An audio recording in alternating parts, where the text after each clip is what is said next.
Close your eyes for a moment and picture this. You're standing in a vast, open field under a blanket of stars, no city lights, no smartphones, just you and the cosmos.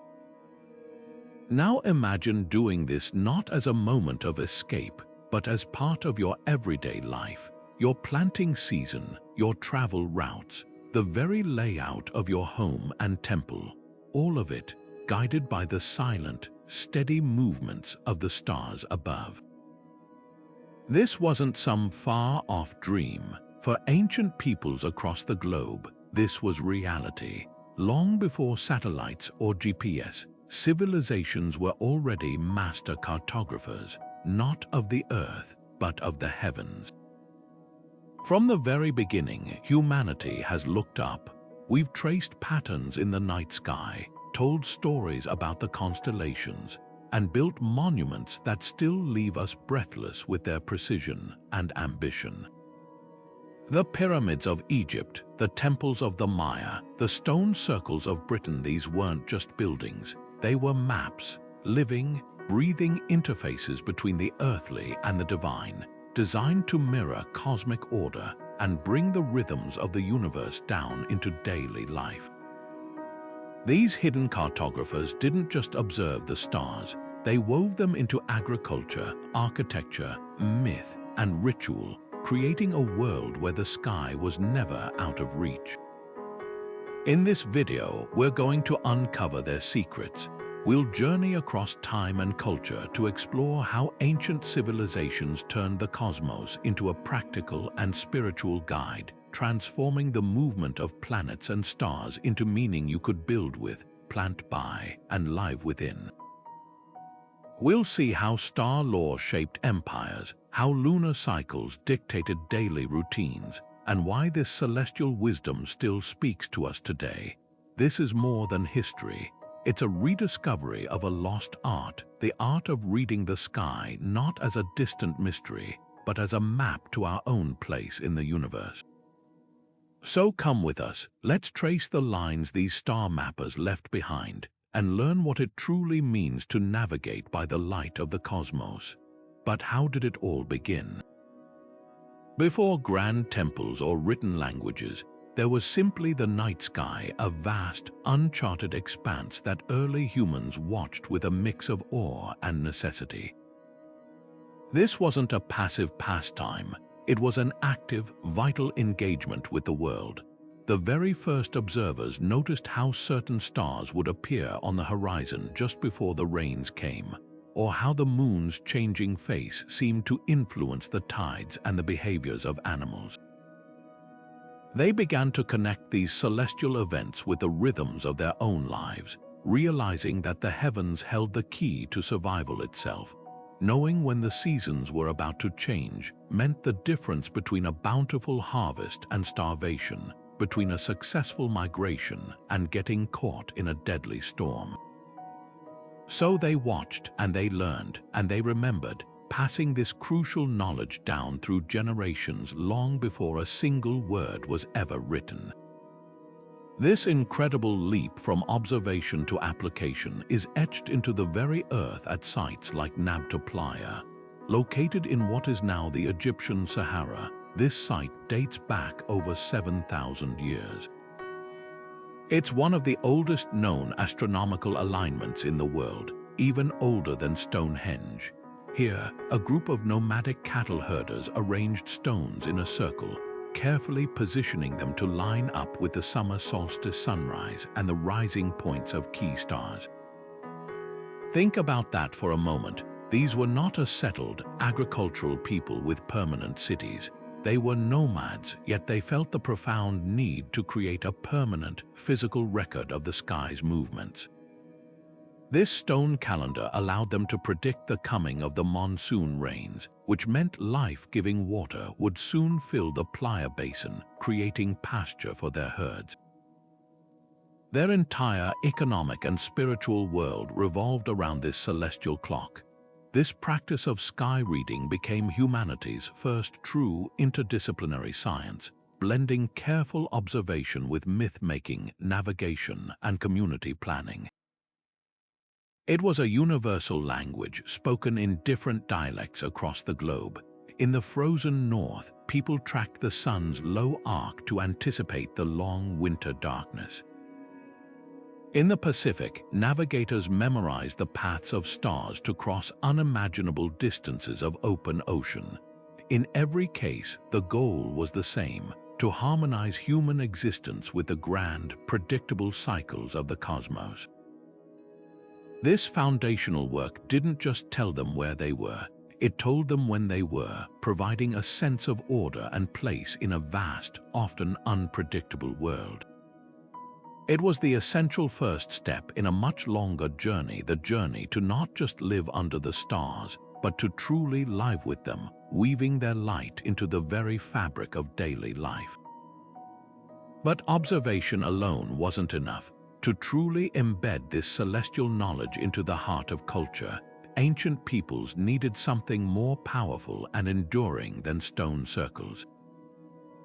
They needed stories. This is where mythology enters the stage, not as simple fables for entertainment, but as a sophisticated, multi-layered technology for memory and meaning. Across the globe, cultures personified the planets and stars, turning them into gods, heroes, and animals whose epic dramas played out across the night sky. These narratives were far more than charming tales. They were a brilliant mnemonic system, a way to encode complex astronomical data into a format that was easy to remember, retell, and pass down through countless generations. The constellation of Orion, for instance, wasn't just a random collection of bright stars. To the ancient Greeks, he was a mighty hunter, forever pursuing the Pleiades sisters across the heavens, his appearance in the winter sky signaling the coming of the colder months. That story gave the pattern a personality and a purpose, making its seasonal return an event to anticipate and understand. This fusion of star lore and storytelling created a living map that guided both practical action and spiritual reflection. Consider the Greek myth of Callisto, a nymph transformed into a bear by a jealous goddess and later placed in the sky as the Great Bear, or Ursa Major. For a farmer, her position might indicate the time to prepare the fields, but for a sailor lost on the dark Mediterranean Sea, her story was a literal lifesaver.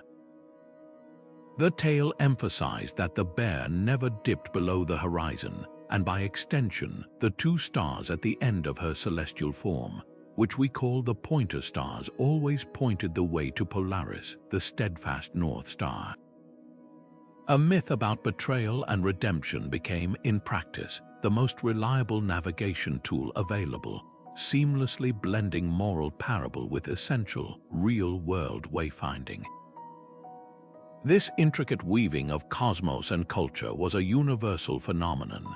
In the vast Hindu epic texts like the Vedas and the Puranas, the movements of planets were not mere mechanical events. They were seen as the direct actions of deities, influencing the fate of individuals and the balance of the universe itself. The nakshatras, or lunar mansions, provided a celestial calendar that dictated the most auspicious times for everything from royal coronations to planting crops. A king would consult his astrologers to ensure his actions were in harmony with the divine order reflected in the heavens. This system ensured that astronomy was not an abstract study confined to a few scholars, but a fundamental principle that organized society, infused daily routines with sacred significance, and offered a profound sense of living within a purposeful, ordered cosmos. The myth was the map, and every person, from the monarch to the merchant, was taught how to read it. Now imagine the sheer scale of this ambition, translated into stone on the Salisbury Plain in England. The story of myth becoming a physical map reaches one of its most breathtaking expressions at Stonehenge. This iconic ring of standing stones is far more than a mysterious ruin. It is a monumental testament to Neolithic engineering and a profound understanding of the sky, built in phases over 1,000 years.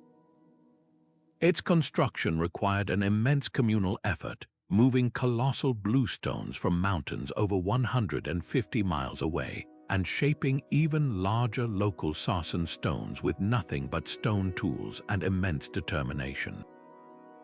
This was not a project undertaken lightly. It signals a deep, driving need to permanently anchor their world to the cycles of the cosmos, to create a fixed point where heaven and earth visibly met. The precision of its celestial alignments is what truly astonishes. If you were to stand at the center of the circle at dawn on the summer solstice, you would witness the sun rise directly over the outlying heelstone, a single massive pillar that seems to catch the first golden light of the longest day. This event would have drawn people from across the landscape, a powerful communal experience that reaffirmed the world's order at the peak of the sun's power. Conversely, at the winter solstice, the sun would set perfectly between the uprights of the largest trilithons, framing the dying light of the year's shortest day and promising the sun's inevitable return. But the builder's vision extended beyond the sun. The station stones and the Aubrey holes, a ring of 56 pits around the monument, are thought to have tracked the much longer and more complex cycle of lunar standstills, the points where the moon reaches its extreme northern and southern rising points, an event that only occurs every 18.6 years. Some researchers believe this system could even have been used to predict eclipses, those awe-inspiring moments when the celestial order seemed to falter, giving priests the foreknowledge to prepare the community for the event.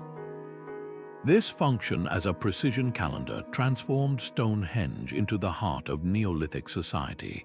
It was a place where the sacred and the practical were inseparable.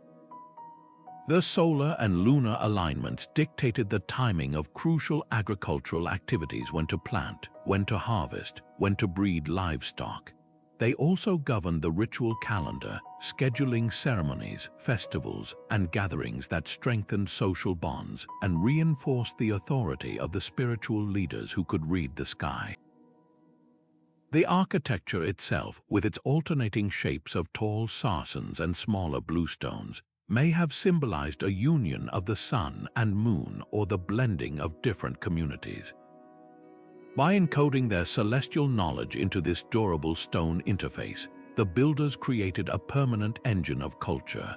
It was a clock, a calendar, a temple, and a theater all in one, ensuring that for centuries every aspect of life, from the spiritual to the seasonal, moved in harmony with the grand, silent mechanics of the universe.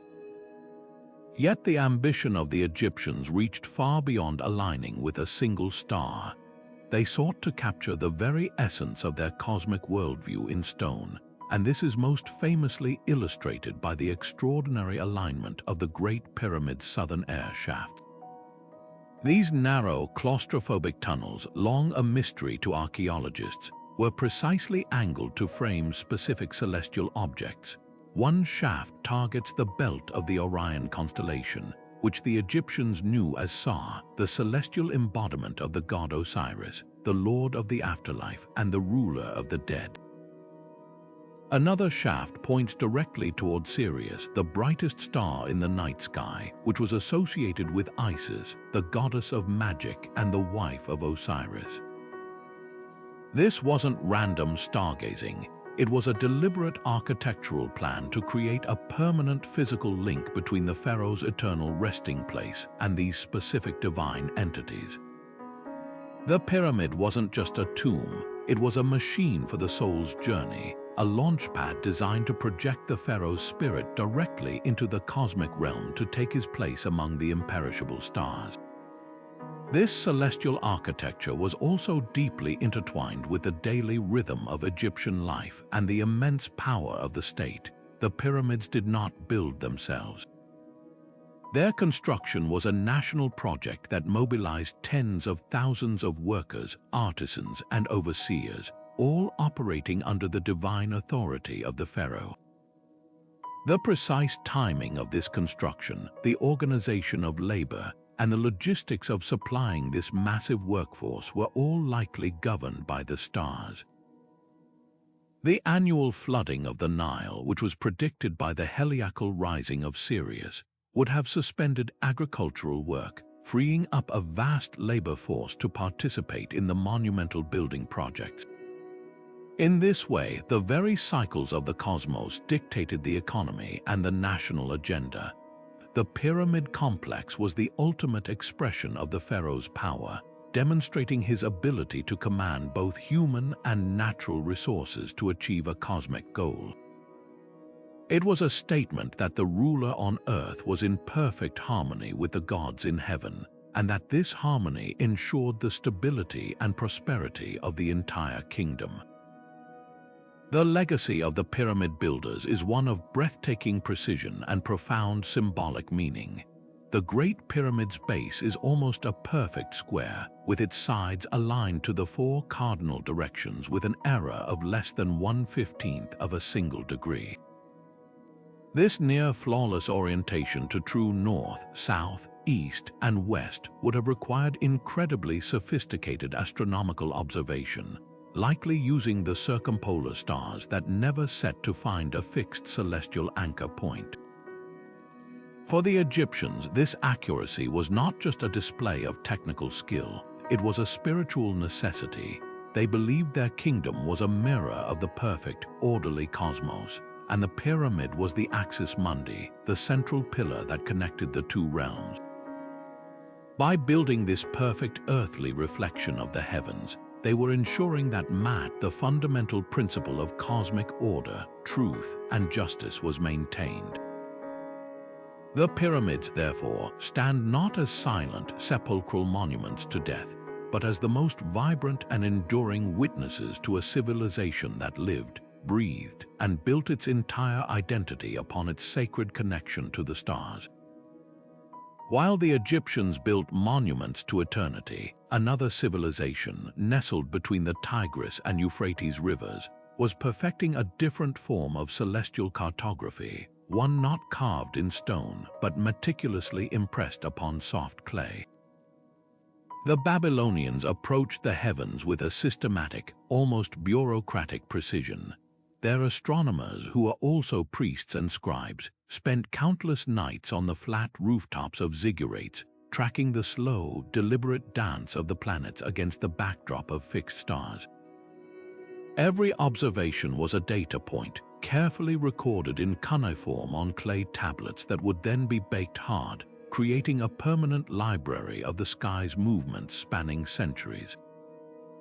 This wasn't just stargazing, it was a grand project of cosmic record-keeping, and it led to one of their most profound achievements, the creation of the first known star catalogues like the MUL. A pin tablet which systematically listed over 70 constellations and stars alongside their heliacal rising dates. They didn't just see pictures in the stars, they mapped the sky into a structured, predictable grid, dividing the path of the sun, moon, and planets into 12 equal sections that would eventually become the zodiac we recognize today. This immense collection of data served a purpose far beyond mere curiosity.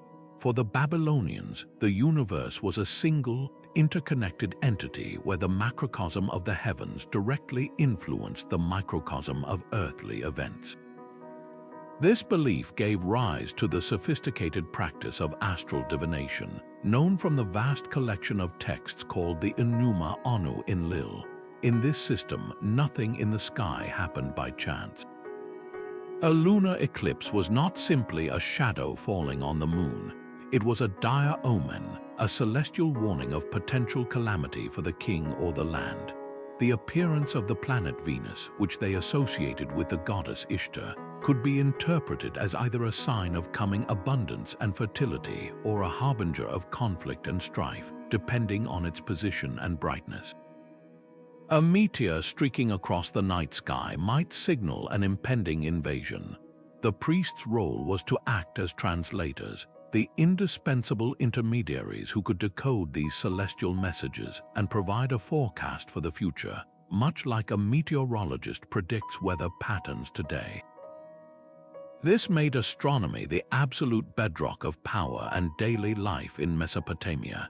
The king was the primary client for these celestial reports. Before making any major decision, whether to go to war, to marry, to enact a new law, or even to plant crops, he would consult his team of scholar priests. They would scrutinize the tablets, compare current celestial events with past records, and deliver a carefully reasoned interpretation. A specific alignment of Mars and Saturn might advise against launching a military campaign, while the favorable phase of the moon could indicate the perfect time for a coronation ceremony. This gave the priesthood immense political influence, as their scientific interpretations could effectively guide state policy, legitimize a ruler's actions, or provide a divine justification for difficult decisions. The system reinforced the king's authority by framing his reign as being in sync with the divine will expressed through the planets and stars. Yet this wisdom wasn't reserved solely for the elite. The same celestial principles filtered down to shape the everyday existence of ordinary Babylonians. Farmers would have relied on the standardized calendars derived from lunar and stellar cycles to know the optimal time for sowing and reaping. The movements of the stars marked the changing seasons and the rhythm of the agricultural year with reliable accuracy. Even personal lives were touched by this belief. The concept of an individual's natal horoscope, linking one's fate and personality to the positions of the planets at the time of birth, has its earliest roots in Babylonian practices of the 5th century BC. They demonstrated with unparalleled clarity that mapping the cosmos was never a purely scientific or abstract pursuit.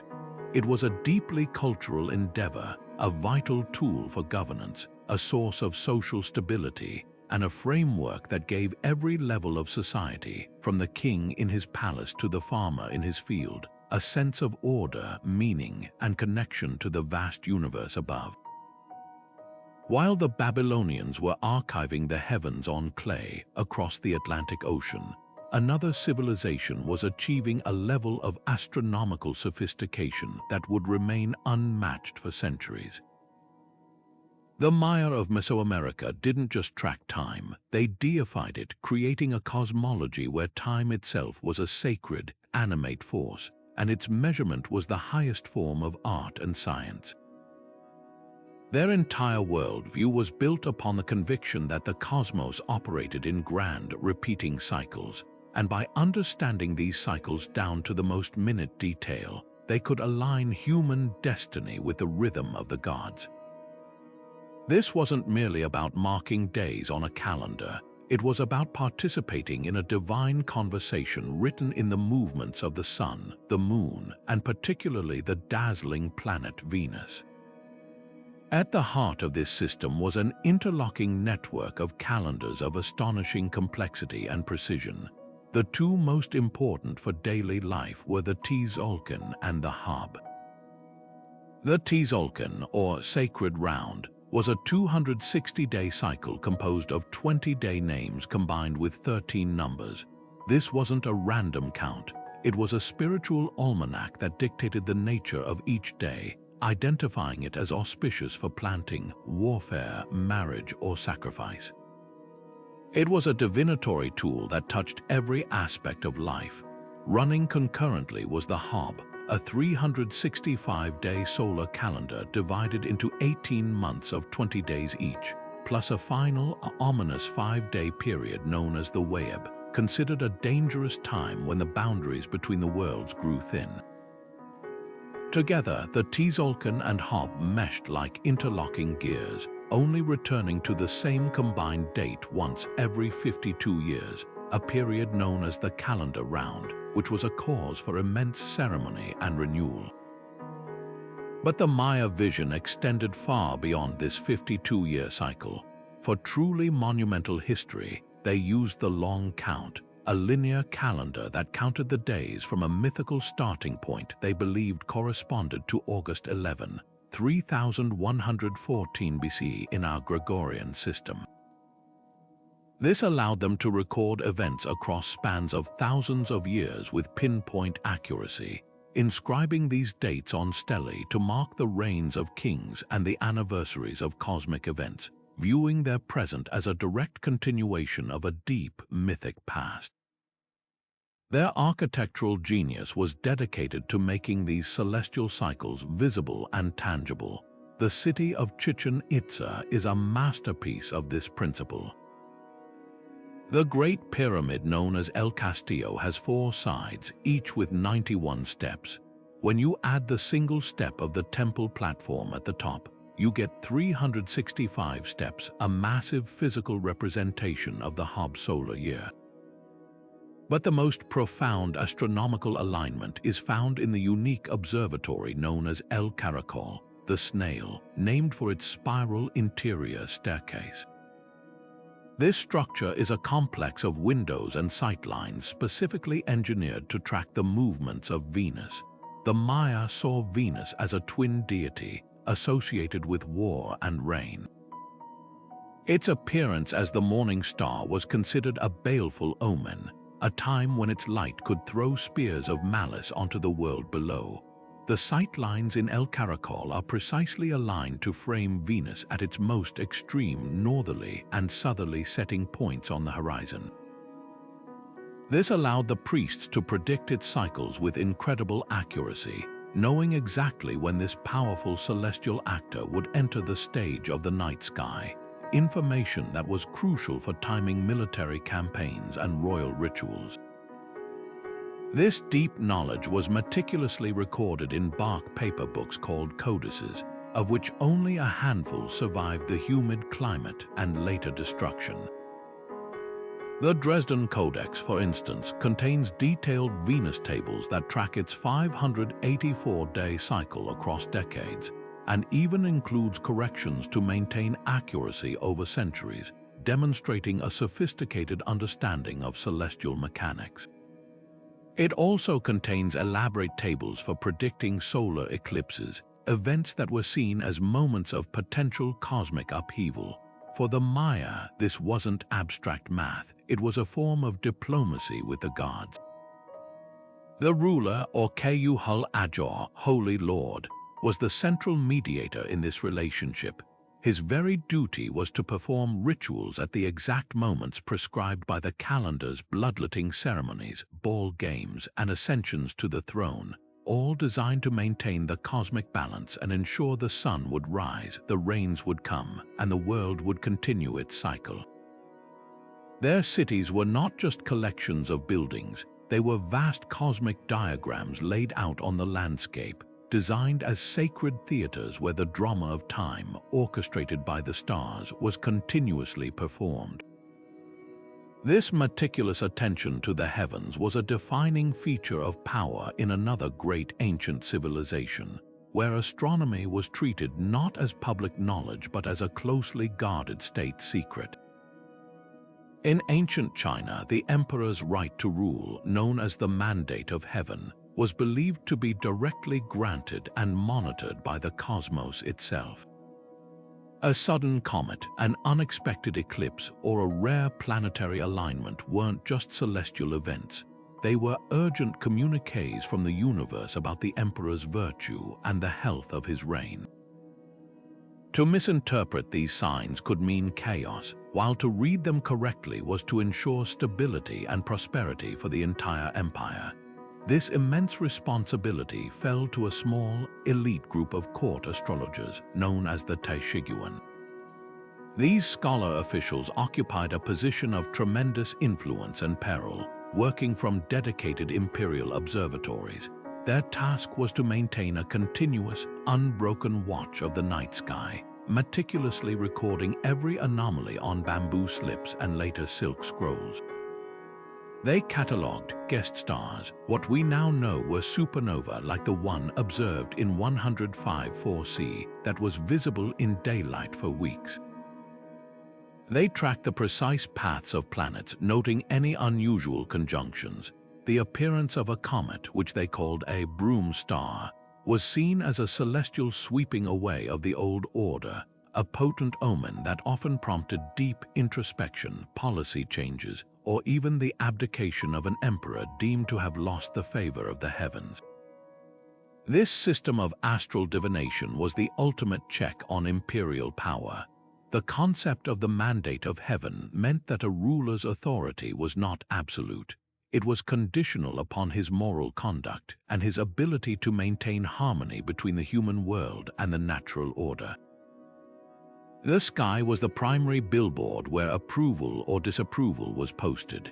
A drought or a flood might be interpreted as a sign of heavenly displeasure with specific government policies, but a celestial event like a solar eclipse was a direct, unambiguous challenge to the emperor himself, the Son of Heaven. The official historical records are filled with accounts of emperors responding to such omens with dramatic acts of penance. They would don plain robes, reduce their meals, suspend all music and entertainment in the palace, and openly confess their faults to the court, seeking to realign their virtue with the cosmic will. In this way, astronomy became the bedrock of political legitimacy and a powerful force for accountability, ensuring that the emperor's actions were always measured against a higher celestial standard.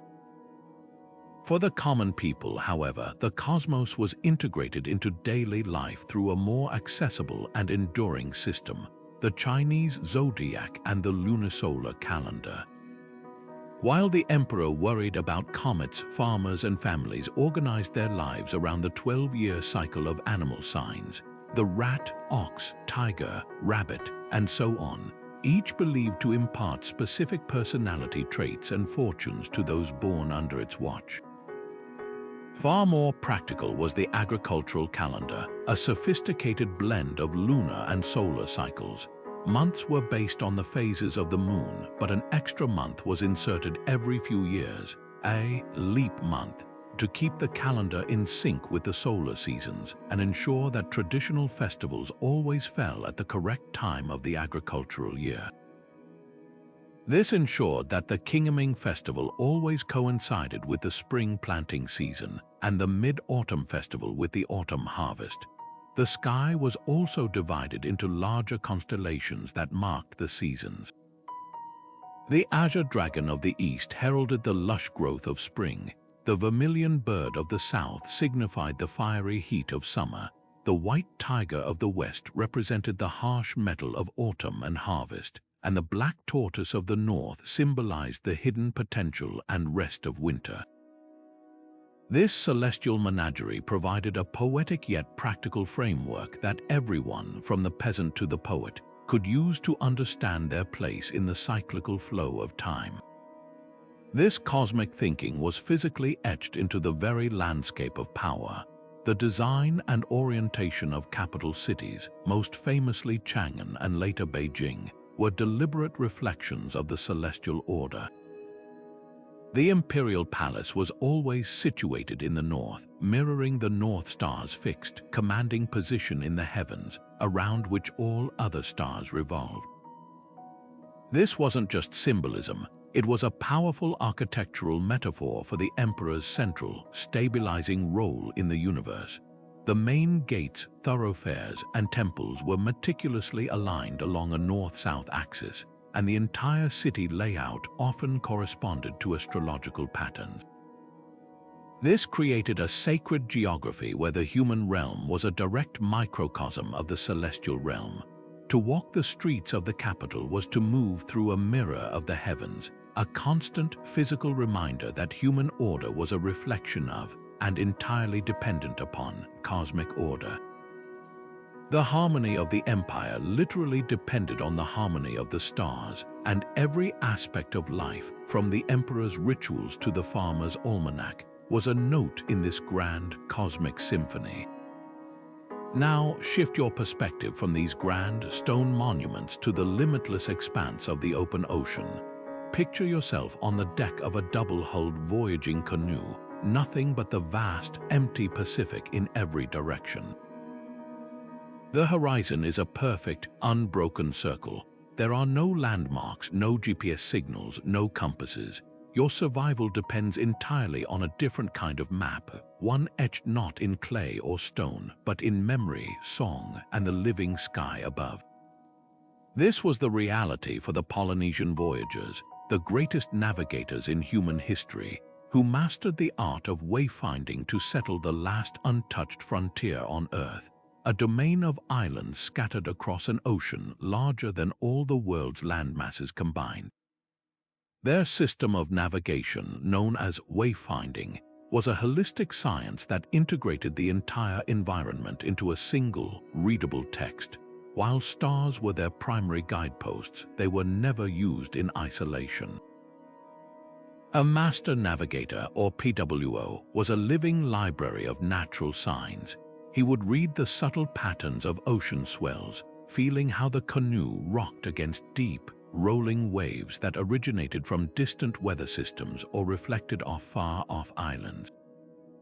He could detect the specific smell of land, the scent of flowers or wood smoke carried on the breeze dozens of miles out to sea. He observed the flight paths of birds. The golden plover, or collier, for instance, flies out to sea each evening to feed but always returns to land at night, so following its homeward journey at dusk could lead to an island just beyond the horizon. He watched for cloud formations that gathered and turned a faint greenish hue over shallow lagoons, and even the types of debris floating in the water could tell him how far from land he was. This was not a collection of separate tricks. It was a unified, living language of the sea, and the stars provided the immutable grammar. The celestial component of this knowledge was breathtaking in its complexity and precision, all preserved through an oral tradition of chants and stories.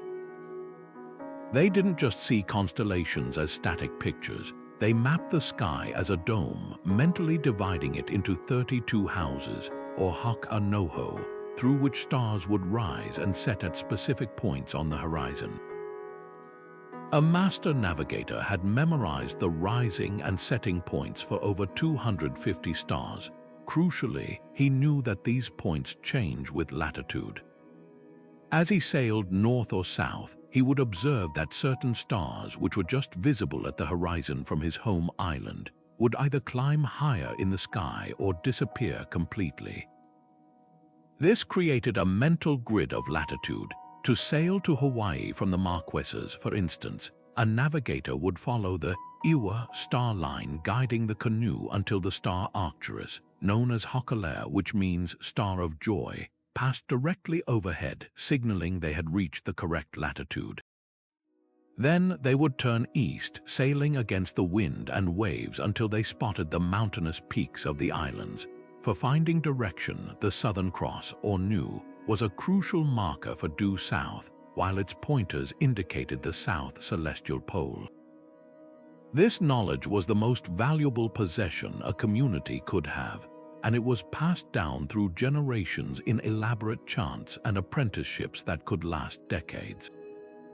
Young navigators learned not through books or instruments, but by lying on their backs in special canoe houses, where their teacher would point out the star paths on the ceiling, or by taking short voyages where they were blindfolded and forced to feel the motion of the swells and the direction of the wind.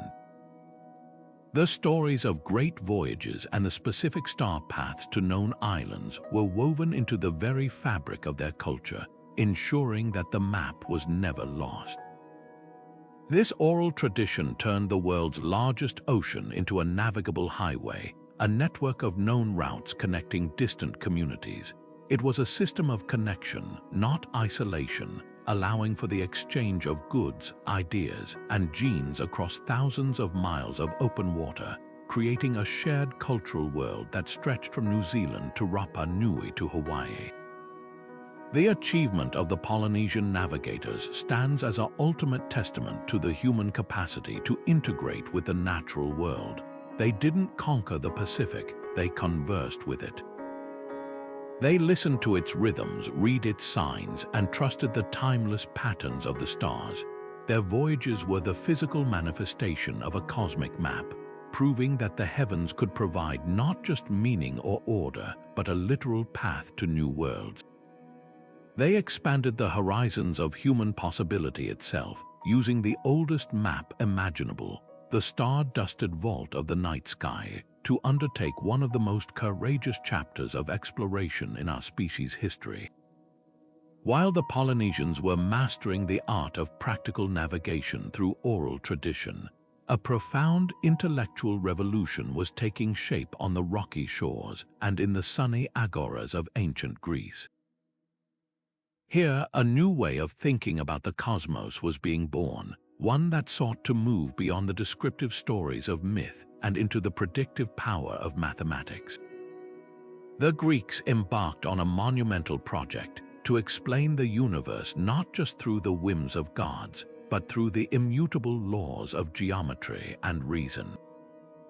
This was not a rejection of their rich mythological heritage, but rather a fascinating fusion, a layering of rigorous calculation over a foundation of epic narrative. They asked not only who was in the sky, but how it worked, demanding a system that could predict planetary motions with logical consistency. This shift is perfectly embodied in the monumental work of Claudius Ptolemy, an Alexandrian scholar of the 2nd century. Building on centuries of Greek observation and Babylonian data, Ptolemy compiled his masterpiece, the Almagest. This wasn't merely a list of stars, it was a comprehensive mathematical model of the universe. At its heart was the geocentric theory, the idea that a spherical Earth sat motionless at the center of everything, while the moon, sun, planets, and stars revolved around it in a series of complex, interlocking circles. To account for the puzzling retrograde motion of planets where they appear to loop backward in the sky, Ptolemy devised an ingenious system of epicycles and deferents. Imagine a planet moving in a small circle called an epicycle, whose center itself was moving along a larger circle, the deferent, around the Earth. This geometric model, though ultimately incorrect, was a stunning intellectual achievement. It was a mathematical engine capable of predicting planetary positions with remarkable accuracy for its time, and it would dominate Western astronomical thought for the next 1400 years. The Almagest also contained a star catalogue listing over 1,028 stars, each with coordinates and brightness estimates, systematizing the night sky with a precision never before attempted. Yet, for all this mathematical brilliance, the Greeks never discarded the celestial stories that gave the sky its soul. The very constellations they were now meticulously measuring still bore the names and forms of their heroes and monsters. The tragic Princess Andromeda remained chained to her rock in the northern sky, a permanent fixture next to her mother Cassiopeia and the great hero Perseus who rescued her. The winged horse Pegasus continued to soar eternally overhead. These myths were more than just pretty pictures. They served as essential mnemonic anchors in a pre-literate society, making the complex map of the heavens easier to remember and navigate. The great epic poems of Homer and Hesiod were, in a sense, the first popular science texts, embedding basic astronomical knowledge within unforgettable tales. A farmer hearing the story of Orion, the hunter knew that when this constellation first appeared in the dawn sky, the stormy season of winter was soon to follow.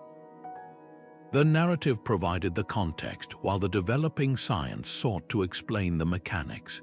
This beautiful duality, myth and math working in concert, was physically manifested in their sacred architecture. The Greeks designed their temples not just as houses for the gods, but as precise instruments for harmonizing human worship with cosmic cycles.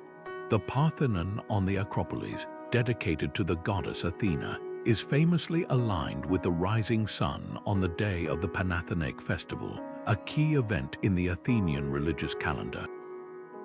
Even more striking is the Temple of Apollo at Delphi, the supposed navel of the world.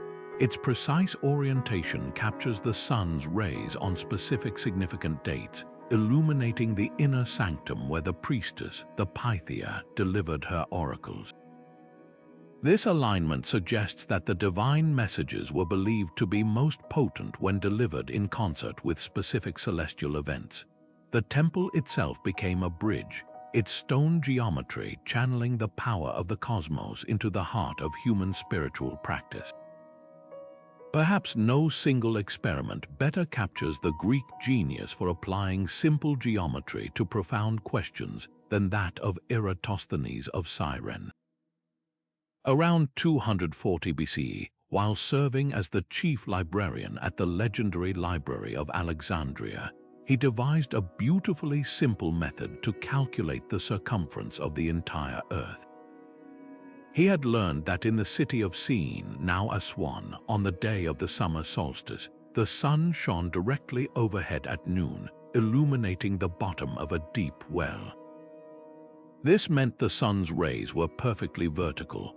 On that same day and time in Alexandria, however, he measured the angle of the sun's shadow cast by a vertical obelisk and found it to be about 7.2 degrees or 1/50th of a circle. Understanding that the sun's rays are essentially parallel, he reasoned that this difference in angle must be due to the curvature of the Earth. Knowing the approximate distance between Sin and Alexandria, he simply multiplied that distance by 50. His result was a figure for the Earth's circumference that was within a few percent of the actual value, an astonishing feat of reasoning performed over 2,000 years ago with little more than a stick, a shadow, and a brilliantly geometric mind. This fusion of narrative intuition and numerical rigor created an intellectual legacy that would become the bedrock of all Western science. The Greek approach established a powerful template. The universe is fundamentally orderly and understandable through human reason and mathematics. This core belief that nature operates by consistent, discoverable laws is the essential precondition for all scientific inquiry. Their models, though later superseded, established the crucial practice of creating testable, predictive theories about the natural world.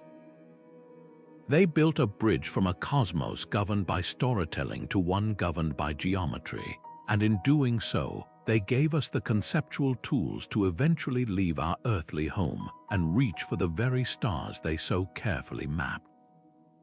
Their greatest gift was the unshakable conviction that the universe, in all its vast complexity, was ultimately knowable. This intricate system of celestial division represents one of the most enduring and deeply integrated applications of astronomy in human history. The Hindu nakshatras are not merely 27 sectors along the moon's path. They are 27 distinct personalities, each with its own mythology, ruling deity, and symbolic power, creating a rich tapestry that connects every human activity to the rhythm of the cosmos. The moon, in its constant journey, spends approximately 1 day in each nakshatra, completing its cycle through all 27 in about 27.3 days. This lunar passage became the fundamental clockwork of Vedic life, a celestial metronome ticking out the rhythm of days, each with its own unique energetic signature and recommended actions. To undertake an important endeavor under the wrong nakshatra was considered as unwise as planting seeds in frozen winter soil. It was to work against the inherent flow of the universe itself. The practical application of this knowledge was beautifully detailed. For instance, the nakshatra known as Rohini, associated with the star Aldebaran and ruled by Brahma, the creator god, was considered supremely auspicious for any act of creation or growth. Planting crops, starting a new business, or even conceiving a child were ideally timed for when the moon resided in Rohini, as it was believed to bestow fertility, prosperity, and stability. Conversely, the nakshatra called Bharani, ruled by Yama, the god of death, was considered suitable for endings and the release of attachments, a good time for completing difficult tasks or breaking free from bad habits, but decidedly inauspicious for beginnings like weddings or journeys. A merchant might consult a local astrologer to determine the best nakshatra for launching a trading voyage, while a farmer would know that the appearance of the Kritika nakshatra, associated with the Pleiades cluster and the god of fire, Agni, signaled the time to clear fields by burning old growth, harnessing the celestial energy of purification and transformation for a practical earthly purpose. This cosmic framework was physically manifested in some of the world's most breathtaking architecture, designed to make the abstract principles of astronomy tangibly visible to all. The Konark Sun Temple in Odisha, often called the Black Pagoda, is a monumental testament to this fusion of stone and sky. Constructed in the 13th century in the form of a gigantic chariot for the sun god Surya, with 12 pairs of intricately carved wheels representing the 12 months, the entire structure functions as a precise solar clock. The main tower, now partially ruined, was designed so that the first rays of the sunrise would strike the main idol in the Sanctum Sanctorum. Each of the 24 wheels is actually a sophisticated sundial, with 8 spokes that allow the time of day to be measured to within minutes. The walls are adorned with detailed carvings of astronomical significance, including zodiac signs and planetary deities, turning the entire temple into a 3-dimensional textbook of cosmic knowledge. It was a place where worship and astronomy were inseparable. To walk through its corridors was to move through a model of the universe, understanding one's place within the divine order of time and space. This entire system, from the timing of daily chores to the alignment of massive temples, was ultimately in service of a single, overarching Vedic concept, Dharma. Dharma is far more than just religion or duty. It is the essential order that sustains the universe, the natural law that governs everything from the orbit of planets to the moral choices of an individual. Living in accordance with Dharma means aligning one's life with this fundamental harmony. The nakshatras provided the practical, celestial map for achieving this alignment. By scheduling life's activities in sync with the moon's journey through these celestial mansions, a person was not simply following superstition. They were actively participating in the maintenance of cosmic order. Their individual actions, performed at the right cosmic moment, were like notes in a grand symphony, contributing to the stability and balance of the entire world. Astronomy became the applied science of righteous living, a guide for weaving moral and practical choices into the very fabric of the cosmos. The most remarkable testament to the power of this system is its vibrant continuity into the modern world.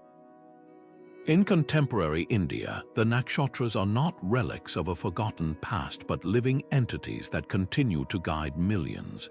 Panchangs, the traditional Hindu almanacs that detail the lunar day, nakshatra, and other astrological details for every day of the year, are still widely published and consulted. Many couples will not set a wedding date without ensuring it falls under an auspicious nakshatra like Uttara Falguni or Amrigashirsha, believed to promote harmony and longevity in marriage. The festival of Onam in Kerala is timed to the appearance of the Shravana nakshatra, and Navratri celebrations are intimately linked to the lunar calendar. This enduring practice shows that the ancient hidden cartographers of India succeeded in creating something far more powerful than a simple calendar. They crafted a timeless worldview, a way of seeing human life as an inseparable and active participant in an intelligent, ordered, and beautifully interconnected cosmos. High in the Andes Mountains, the Incas gazed upon the Milky Way and saw something most of us miss entirely. Where we perceive a hazy band of distant stars, they witnessed a great celestial river, a vibrant, luminous flow they called Mayu, and they believed the entire earthly realm was its direct and sacred reflection. This wasn't a loose metaphor, it was the foundational principle of their existence, a belief that their empire, Tawantinsuyu, was quite literally the cosmic counterpart to the heavens above. They built their world as a conscious, meticulous mirror of the sky, turning their entire territory into a vast, interactive map where astronomy, geography, and spirituality converged into a single, inseparable reality. This celestial-terrestrial mirroring was most brilliantly expressed in the design of their capital, Cusco.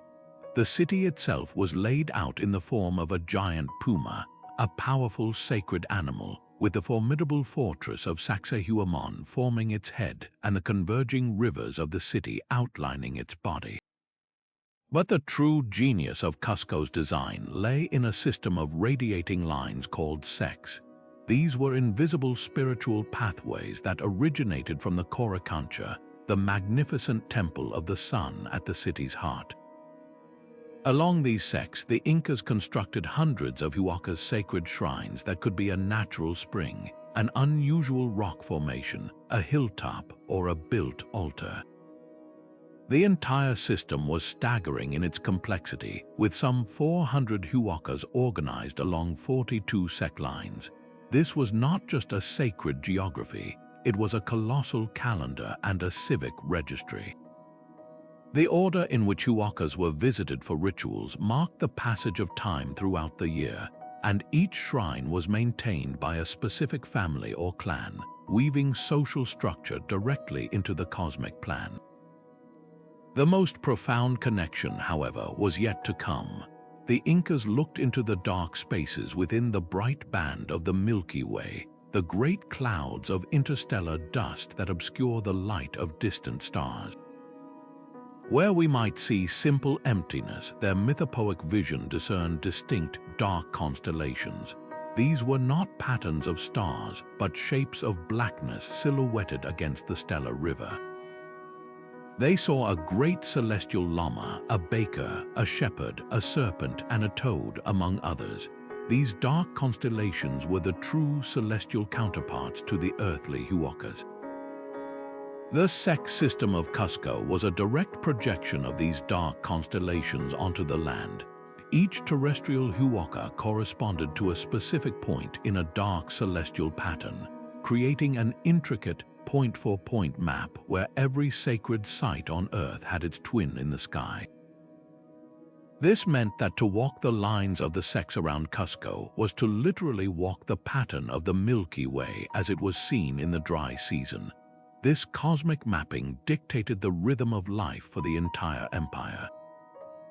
The appearance and movement of these dark constellations governed the agricultural and ritual cycle with absolute authority. When the dark constellation known as Yacana, the celestial llama, appeared high in the sky overhead, it signaled the arrival of the rainy season. This was the time to lead the actual llamas down from the high pastures to lower ground where they would be safe and could mate. The llama's position was a crucial meteorological guide, deeply practical and utterly sacred. Similarly, the dark constellation of Machacue, the serpent, was linked to the earth and the beginning of the snake activity on land, which coincided with the planting season. Rituals performed at Huacas associated with the serpent would ensure the fertility of the soil and the success of the crops. The entire economy and survival of the empire were synchronized to this celestial clock. The ultimate expression of this philosophy is found at Machu Picchu. This breathtaking citadel is not just beautifully situated, it is astronomically orchestrated. The famous Intihuatana stone, often called the hitching post of the sun, is a precisely carved granite pillar that functioned as a sophisticated astronomical instrument. During the solstices and equinoxes, the sun strikes the stone in specific, dramatic ways, hitching the sun to the earth at these critical turning points of the year. The entire layout of the city, from the alignment of its temples to the positioning of its windows, captures specific solar and celestial events, but it goes even deeper.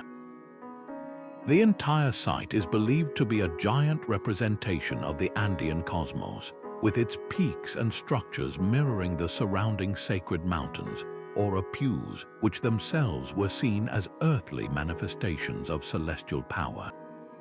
At Machu Picchu, you don't just see astronomy, you stand inside it, enveloped by a living architecture that breathes in time with the universe, a perfect stone embodiment of the Inca belief that to build in harmony with the cosmos was to build a world that would truly endure. Across the vast and varied landscapes of the Americas, a different kind of celestial cartography emerged, one not of monuments and written catalogues, but of intimate, living relationships woven into the very fabric of community life. For the diverse indigenous cultures of North America, the sky was not a distant clock to be decoded, but a vibrant, animate relative, a grandparent whose stories held the secrets of survival, identity, and belonging. Theirs was a deeply personalized astronomy, where every constellation, planet, and star cluster was a character in an ongoing, sacred narrative that guided everything from agriculture to law, from art to the very definition of home. This profound connection is powerfully illustrated by the Pawnee people of the Great Plains. Their earth lodges were more than just dwellings, they were architectural models of the cosmos. The circular floor represented the earth, and the dome-shaped roof was the sky, often with a central smoke hole aligned to act as a celestial observatory. Through this opening, the people inside could track the movements of specific stars, most importantly the group they called the Council of Chiefs, which we know as the constellation Corona Borealis. Its position in the pre-dawn sky told them when it was time to plant the sacred corn, but this knowledge wasn't kept in a book or a temple. It was painted on the most precious and practical object in their culture, the buffalo hide. These painted star charts, often depicting constellations like the Great Bear or the Wolf Star Sirius, served as both a seasonal almanac and a spiritual map, reminding the people of their covenant with the star gods who ensured the return of the buffalo and the success of the harvest. The sky was a direct participant in their annual cycle, its movements dictating the timing of ceremonies that sustained the entire community. Further south, the ancestral Puebloans, often called the Anasazi, engineered their world to capture the light of the heavens in stunningly precise ways. At places like Choco Canyon and Mesa Verde, they constructed great kivas, large, circular, semi-subterranean structures used for communal ceremonies. These were not randomly oriented. The vast majority are aligned along a north-south axis, and many feature specific architectural elements designed to interact with the sun. At the now famous Sun Dagger site on Fajoda Butte in Choco Canyon, 3 large stone slabs were positioned so that dagger-like shafts of sunlight would pierce a spiral petroglyph carved on the rock face behind them. On the summer solstice, a single shaft bisects the center of the spiral. On the winter solstice, 2 shafts of light perfectly bracket it. This sophisticated calendar, etched into the living rock, likely served to synchronize the complex ceremonial cycle of the Chaconne world with the solar year, ensuring that rituals of renewal were performed at the exact moment of the sun's peak power or its rebirth from the winter darkness. This practice of seeing familiar figures in the starry expanse is a universal human impulse, but for native cultures, these figures were not abstract myths, they were kin.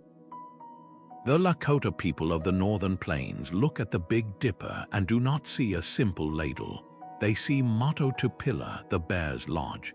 Their story tells of a group of 7 sisters and 1 brother who were pursued by a giant bear.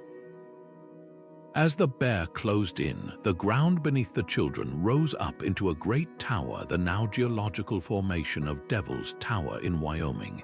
The bear clawed at the sides, leaving the deep vertical marks seen today but could not reach them. The Great Spirit, taking pity, placed the children safely in the sky where they became the stars of the Big Dipper. The bear, also placed in the sky, becomes the nearby constellation Corona Borealis. This story is not just an etiological tale. It is a sacred narrative that ties a specific, revered landform directly to the heavens, creating an unbreakable bond between the people, their territory, and the cosmos above. To gaze at the stars is to remember home, Similarly, for the Cherokee people of the southeastern woodlands, the delicate cluster of the Pleiades is not just a collection of stars. It is the 7 boys who, while dancing, were magically lifted into the sky to escape a terrible fate, becoming the star cluster known as Anatsatsa.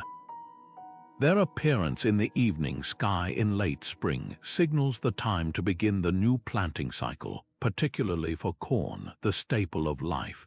The Cherokee calendar was, and for many still is, a lunar calendar deeply tied to these celestial events.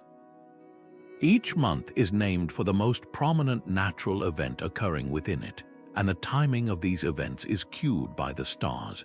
This system ensured that their agricultural practices were perfectly in tune with the natural world, not by rigid solar calculation, but by observing the harmonious relationship between the Earth's cycles and the celestial stories playing out overhead.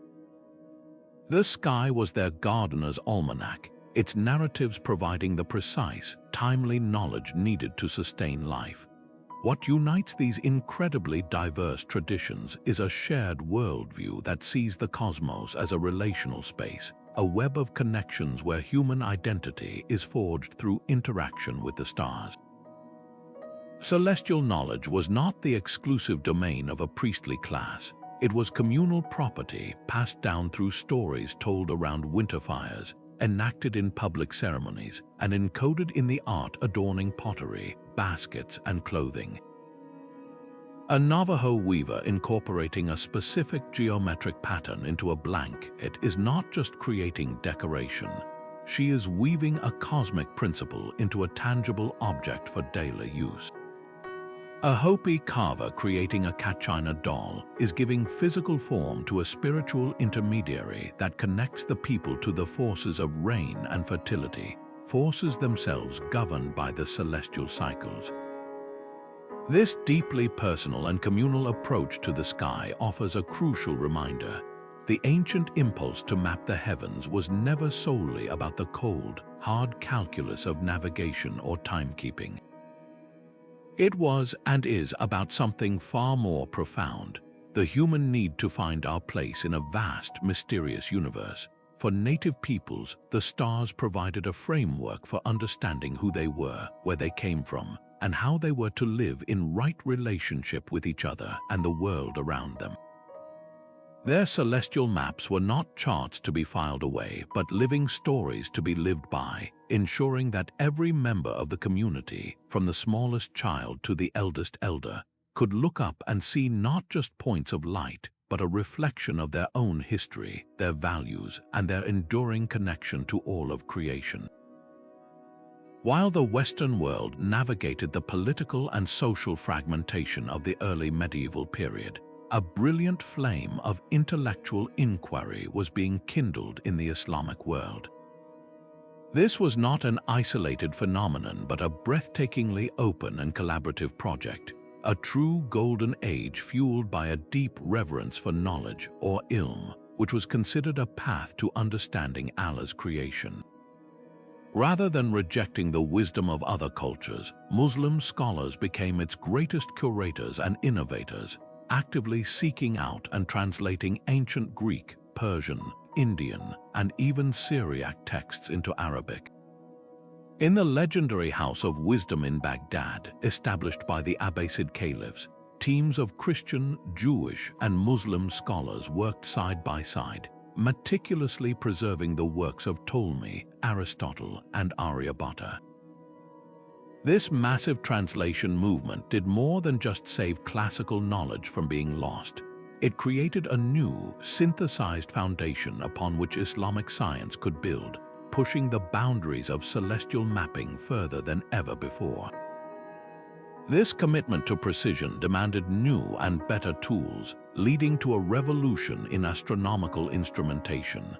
The astrolabe, a sophisticated handheld computer for calculating the positions of celestial bodies and telling time, was perfected into an object of both scientific and artistic beauty. Crafted from brass and intricately engraved with coordinate lines, zodiac signs, and star maps, the astrolabe allowed a user to simulate the sky for any given time and location. It was essential for solving the practical problems of daily life in the Islamic world, most notably for determining the Qibla, the sacred direction of prayer toward Mecca, from any point on Earth. This was a complex trigonometric challenge that required advanced spherical astronomy, and solving it correctly was a matter of deep religious significance. Beyond the astrolabe, scholars developed massive, fixed observational instruments like quadrants and armillary spheres, which were housed in dedicated research institutions that were the envy of the world, the great observatories.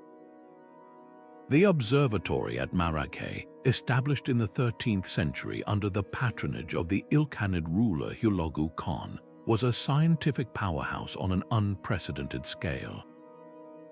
Directed by the brilliant polymath Nasir al-Din al-Tusi, it boasted a library of over 400,000 volumes and a team of astronomers from across Eurasia, including Chinese scholars. Here, al-Tusi made his groundbreaking critique of Ptolemy's model, devising the Tusi couple, a mathematical device that generated linear motion from the sum of two circular motions. This innovation helped eliminate some of the inconsistencies in the Ptolemaic system and would later influence Copernicus himself. A century later, the legacy of Marrakech was carried east to the Ulugh Beg Observatory in Samarkand. Built by the Timurid prince and astronomer King Ulugh Beg, it featured a monumental meridian arc, a giant sextant sunk into the ground that was over 130 feet tall, allowing for observations of unparalleled accuracy. The star catalogue produced here, the Zij i-Sultani, was the most comprehensive since Ptolemy's, detailing the positions of over 1,000 stars with remarkable precision. The pursuit of knowledge was not confined to the stars alone. It extended to the very shape and size of our planet. The scholar Abu Rayhan al-Biruni, a figure of staggering intellect in the 11th century, devised a beautifully simple yet powerful method to calculate the Earth's radius. While living in the mountainous region of what is now Pakistan, he measured the angle of depression to the horizon from the top of a high hill of known height. Using basic trigonometry and his angle measurement, he solved for the radius of the Earth, arriving at a figure within 1% of the modern value. This was a standalone achievement of pure scientific reasoning, demonstrating a keen understanding that the cosmos could be understood through mathematics and careful observation. This celestial order was not just studied, it was celebrated and woven into the very aesthetic of the Islamic world. Because depicting human or animal forms was often discouraged in religious contexts, Islamic artists turned to geometry and astronomy for inspiration, creating the breathtaking patterns that adorn mosques and palaces. Intricate star and polygon mosaics, known as Jiri tiles, cover vast surfaces, their infinite repeatability and perfect symmetry reflecting the divine order and harmony of the universe. Walking into a space like the Alhambra in Spain, with its mesmerizing muqarnas ceilings resembling stylized star clusters, is to be immersed in an architectural representation of the celestial vault. This fusion of art and science, of spiritual devotion and empirical inquiry, is the defining legacy of Islamic astronomy. It was a holistic endeavor that saw no contradiction between praying toward Mecca calculated by trigonometry and admiring the geometric beauty of a mosque dome that mirrored the heavens, proving that the drive to map the cosmos could be the highest form of both worship and wonder. Yet even as the great observatories of the Islamic world pushed the boundaries of celestial knowledge, a different kind of astronomical tradition was taking root across medieval Europe, one that ordered time not for navigation or statecraft, but for the soul's daily rhythm. Within the high stone walls of monasteries, the cycle of prayer known as the Divine Office structured every waking moment for the religious community. This was not a schedule measured by mechanical clocks, which were still centuries away, but by the ancient, reliable movements of the sun and stars. The canonical hours, matins before dawn, lauds at sunrise, prime, terce, sext, none, vespers at sunset, and compline before sleep, were announced by the ringing of bells, their timing determined by careful observation of the sun's position in the sky or the length of its shadow on a simple sundial marked on a cloister wall. A monk assigned as the horologer might be responsible for tracking these celestial cues, ensuring the community remained in harmony with the natural and divine order. This practice turned each monastery into a living clock, its daily rituals an earthly echo of the perpetual heavenly cycles, demonstrating that even in an age often labeled as dark, the cosmos remained an indispensable guide for structuring human life and devotion. The most sophisticated tool for bridging the gap between the celestial sphere and the needs of daily timekeeping was the astrolabe, a device that entered Europe through the vibrant intellectual crossroads of Islamic Spain. This intricate brass instrument, often described as the smartphone of the Middle Ages, was a masterpiece of mathematical engineering. It consisted of multiple engraved plates called tympans, each designed for a specific latitude, over which rotated a pierced openwork disc called the reter, which mapped the positions of the brightest stars. By holding the astrolabe by its ring, suspending it vertically, and aligning the sighting bar or alidade with a known star or the sun, a user could measure its altitude above the horizon. Once this measurement was taken, the rotating reter could be set to match, instantly providing a wealth of information. It could tell the time of day or night, determine the date based on the sun's position in the zodiac, and even forecast the rising and setting of stars. For a scholar, it was a portable planetarium and a calculator for solving problems in spherical astronomy. For a physician, it could determine the dominant astrological sign for medical bloodletting. For a traveler, it could find the direction of north and estimate the hour. Its versatility made it the essential instrument for anyone who needed to navigate, both physically through the world and metaphorically through time. This integration of cosmic understanding into the medieval world found its most breathtaking expression not in handheld tools, but in monumental architecture. The great Gothic cathedrals of Europe were designed as stone textbooks of theology and cosmology, with every element imbued with symbolic meaning. The rose window, a stunning circular feature of stained glass, often represented the universe in microcosm, with its radiating tracery mirroring the orderly paths of celestial bodies around a central point, sometimes depicting Christ as the divine Son at the center of all creation.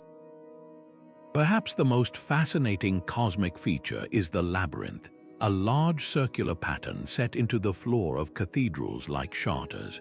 While its purpose was multifaceted, serving as a substitute pilgrimage for those who could not travel to Jerusalem, it also held profound astronomical significance.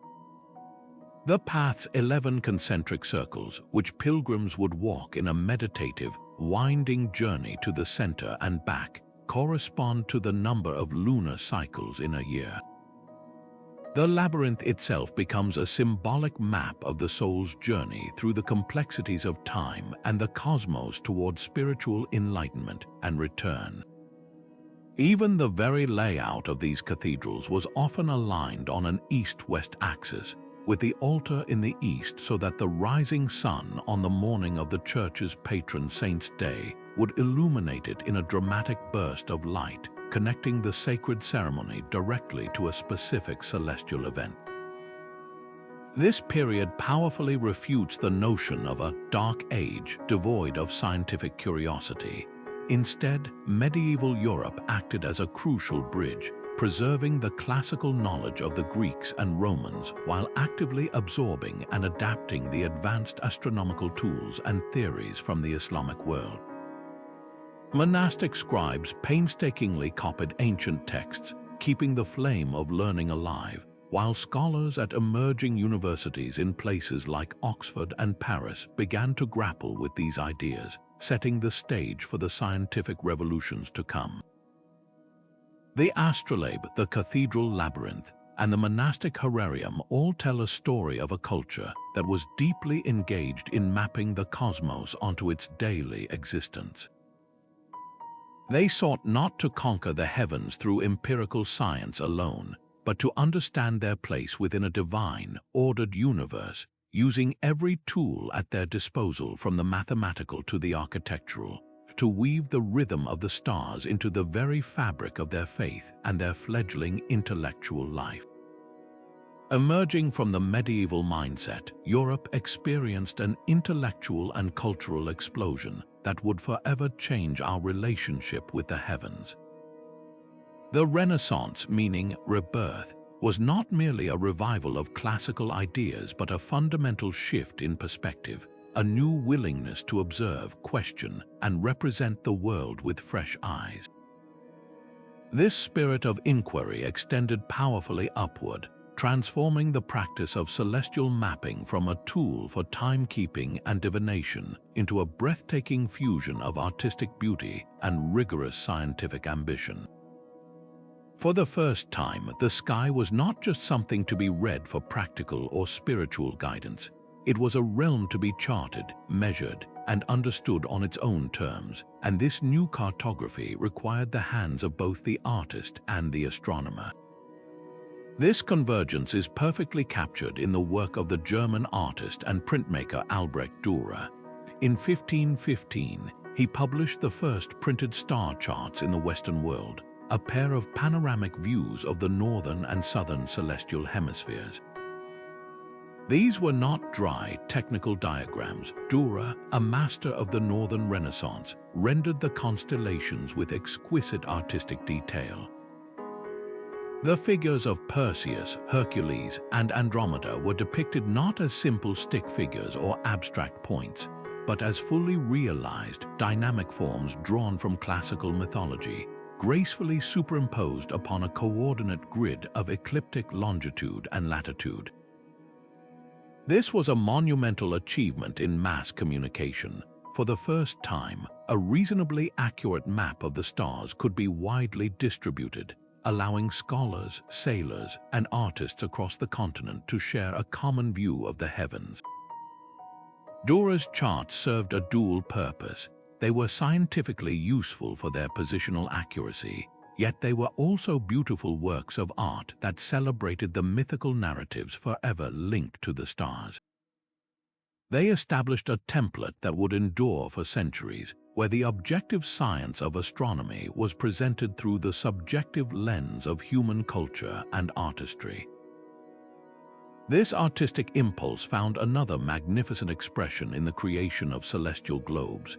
These were not maps of the Earth, but hollow spheres that depicted the starry vault from the outside looking in.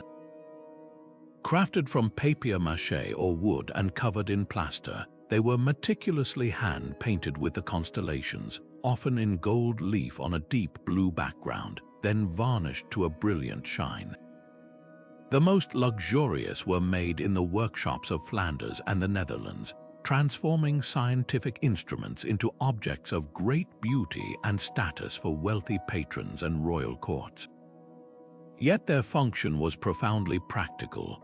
A navigator or astronomer could rotate the globe to simulate the apparent nightly motion of the stars, helping to solve problems in spherical astronomy or simply to learn the layout of the sky. These globes were perfect symbols of the Renaissance ethos. They encapsulated both the ancient stories of the constellations and the latest observational data, all contained within a physically perfect sphere that represented the enduring classical ideal of cosmic harmony and order. Beneath this beautiful surface, however, a scientific revolution was simmering, one that would shatter the very model of the universe that the art so often celebrated. The Polish canon Nicolaus Copernicus, working in relative isolation, spent decades refining a radical new theory. Dissatisfied with the mathematical complexity of Ptolemy's geocentric system with its cumbersome epicycles, he proposed a stunning simplification. What if the sun, not the earth, was at the center of the universe? His monumental book, De Revolutionibus Orbium Celestium, on the revolutions of the heavenly spheres, published in the year of his death in 1543, argued that the Earth was merely one planet among others, orbiting the sun and rotating on its axis daily. This heliocentric model was not immediately accepted, and Copernicus himself presented it as a mathematical hypothesis rather than a physical reality, perhaps to avoid conflict with religious authorities. Yet its implications were earth-shattering. It displaced humanity from the center of God's creation, proposing a universe that was vastly larger and operated according to mechanical principles that could be described by mathematics. It was a profound leap of imagination that set the stage for all of modern astronomy. The task of gathering the evidence to prove this theory fell to a colorful and brilliant Danish nobleman, Tycho Brahe. Tycho was the last and greatest of the naked-eye astronomers, a man who dedicated his life to the pursuit of precision. Funded by the King of Denmark, he built Uraniborg, a lavish palace observatory on the island of Ven, outfitting it with the largest and most precise astronomical instruments ever constructed before the invention of the telescope. Massive brass quadrants, sextants, and armillary spheres that were painstakingly calibrated. For over 20 years, Tycho and his team compiled a continuous, meticulous record of the positions of the planets, particularly Mars, with an unprecedented accuracy of about 1 arcminute, a level of detail that was an order of magnitude better than any achieved before. His data was the essential raw material for the next great leap, though Tycho himself could not bring himself to fully accept the Copernican model, instead proposing a hybrid where the planets orbited the sun while the sun orbited the Earth. His treasure trove of observations would become the key that unlocked the true mechanics of the solar system. That key was wielded by Tycho's German assistant, Johannes Kepler, a brilliant mathematician and a firm believer in the Copernican system. Kepler inherited Tycho's decades of data after the Dane's death. Kepler was obsessed with finding the underlying geometric harmony of the planet's motions. He tried to fit Tycho's observations of Mars into circular orbits, but found they simply would not fit. The data was off by a small but consistent amount. This discrepancy forced him to abandon 2,000 years of astronomical dogma, the belief that celestial motion must be perfectly circular. After years of painstaking calculation, he arrived at a revolutionary conclusion. Planets orbit the sun in ellipses, not circles, with the sun at one focus of the ellipse. This became his first law of planetary motion. His second law described how a planet speeds up as it gets closer to the sun and slows down as it moves away, sweeping out equal areas in equal times. These laws, published between 1609 and 1619, replaced the idealized circles of the Greeks with a precise, physically descriptive model based on empirical evidence. Kepler had discovered that the universe operated not on perfect divine geometry, but on elegant, discoverable mathematical laws. The final blow to the ancient world came from the Italian physicist and astronomer Galileo Galilei. In 1609, hearing of the invention of the spyglass in Holland, Galileo quickly built his own improved version and turned it toward the sky. What he saw with his telescope fundamentally altered the nature of the cosmos. He discovered that the moon was not a perfect, smooth sphere, but a world of mountains and craters. He found that the planet Jupiter had 4 moons of its own, clear proof that not everything in the universe revolved around the Earth. he observed that Venus exhibited a full set of phases, just like the Moon, which could only be explained if it were orbiting the Sun. He saw that the Milky Way was not a nebulous cloud, but was resolved into countless individual stars. Galileo's observations provided the first direct physical evidence supporting the Copernican model, moving it from a mathematical curiosity to a compelling description of physical reality. His advocacy for this system, most famously in his book Dialogue concerning the two chief world systems, brought him into direct and famous conflict with the Catholic Church, highlighting the immense cultural and religious stakes of this new cosmic cartography. Despite these monumental scientific shifts, the old and the new remained deeply entangled throughout this period. The constellations mapped by Dürer and painted on globes still bore the names and forms of ancient gods and heroes. Astronomers like Kepler, even as he derived his laws of motion, was also deeply immersed in mystical ideas about the music of the spheres and the geometric harmony of creation. The telescope may have revealed new worlds, but the human eye and imagination still saw familiar patterns in the stars. This era demonstrates that great leaps in understanding are rarely a simple triumph of cold reason over superstitious belief. Instead, the Renaissance mapping of the cosmos was a collaborative, often messy, dialogue between the creative and the empirical. The artist's brush gave form to the astronomer's data, the craftsman's globe made the theory tangible, and the theologian's objections forced the scientists to sharpen their arguments. It was this very interplay between the drive to create beauty and the hunger to discover truth that allowed humanity to finally begin drawing a map of the universe that was both mathematically precise and wondrously expansive, setting a course for the scientific age to come. Yet for all the grand narratives of kings and scholars, the story of ancient astronomy has too often been told with half its characters missing from the stage. The history of celestial mapping is not a single-gendered affair. It is a rich tapestry woven with contributions from women who served as scholars, priestesses, and vital keepers of knowledge, often working within the constraints of their societies to observe, record, and interpret the heavens. One of the most luminous figures from the classical world is Hypatia of Alexandria, who thrived in the late 4th and early 5th centuries. Far more than a solitary genius, she was the head of the Neoplatonic school in a city famed as the intellectual capital of the world. There, she taught the intricacies of astronomy and mathematics to eager students, both male and female, and her practical genius extended to the invention and refinement of astrolabes and hydrometers. These were not abstract pursuits.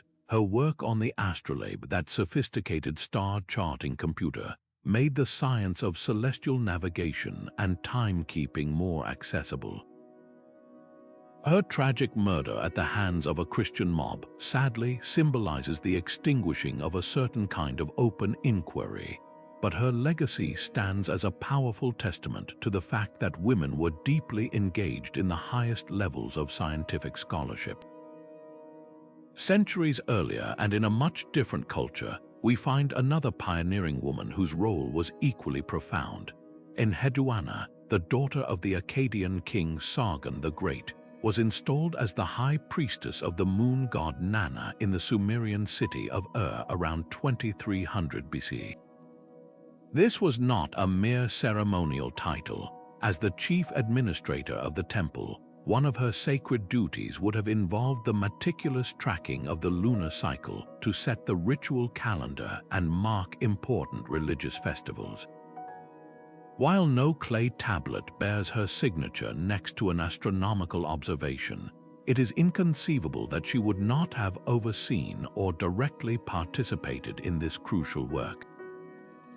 Her literary output, the first poetry in history to be attributed to a named author, is filled with celestial imagery and hymns to the gods, reflecting a world view where divine power was manifest in the heavens. As both a political appointee who helped consolidate her father's empire and a spiritual leader, Enheduanna likely played a key role in synthesizing the astronomical knowledge of the Sumerians and Akkadians, using the moon's rhythms to unite people under a common cosmic order. On the other side of the world, within the highly structured hierarchy of the Han Dynasty court in China, Ban Zhao earned renown as a historian, poet, and confidante to the empress. Living in the 1st century CE, she completed the monumental Book of Han after the death of her father and brother, who began the project. This historical work included vital treatises on the calendar and celestial phenomena, areas that were considered fundamental to statecraft under the mandate of heaven. While her direct hand in these technical astronomical sections is debated, her mastery of the literary and intellectual traditions that contain this knowledge is unquestioned. As a respected scholar who taught men and women in the royal court, she would have been thoroughly versed in the principles of astrology and cosmology that informed the emperor's decisions. Her most famous work, Lessons for Women, while a complex text by modern standards, outlined the virtues of educated women, implicitly arguing for their place in the intellectual life of the nation. Her career demonstrates that women could and did operate at the highest levels of systems that fused astronomical knowledge with political power. Moving to the Americas, we encounter a different model of influence, one that was likely more communal and less tied to individual fame.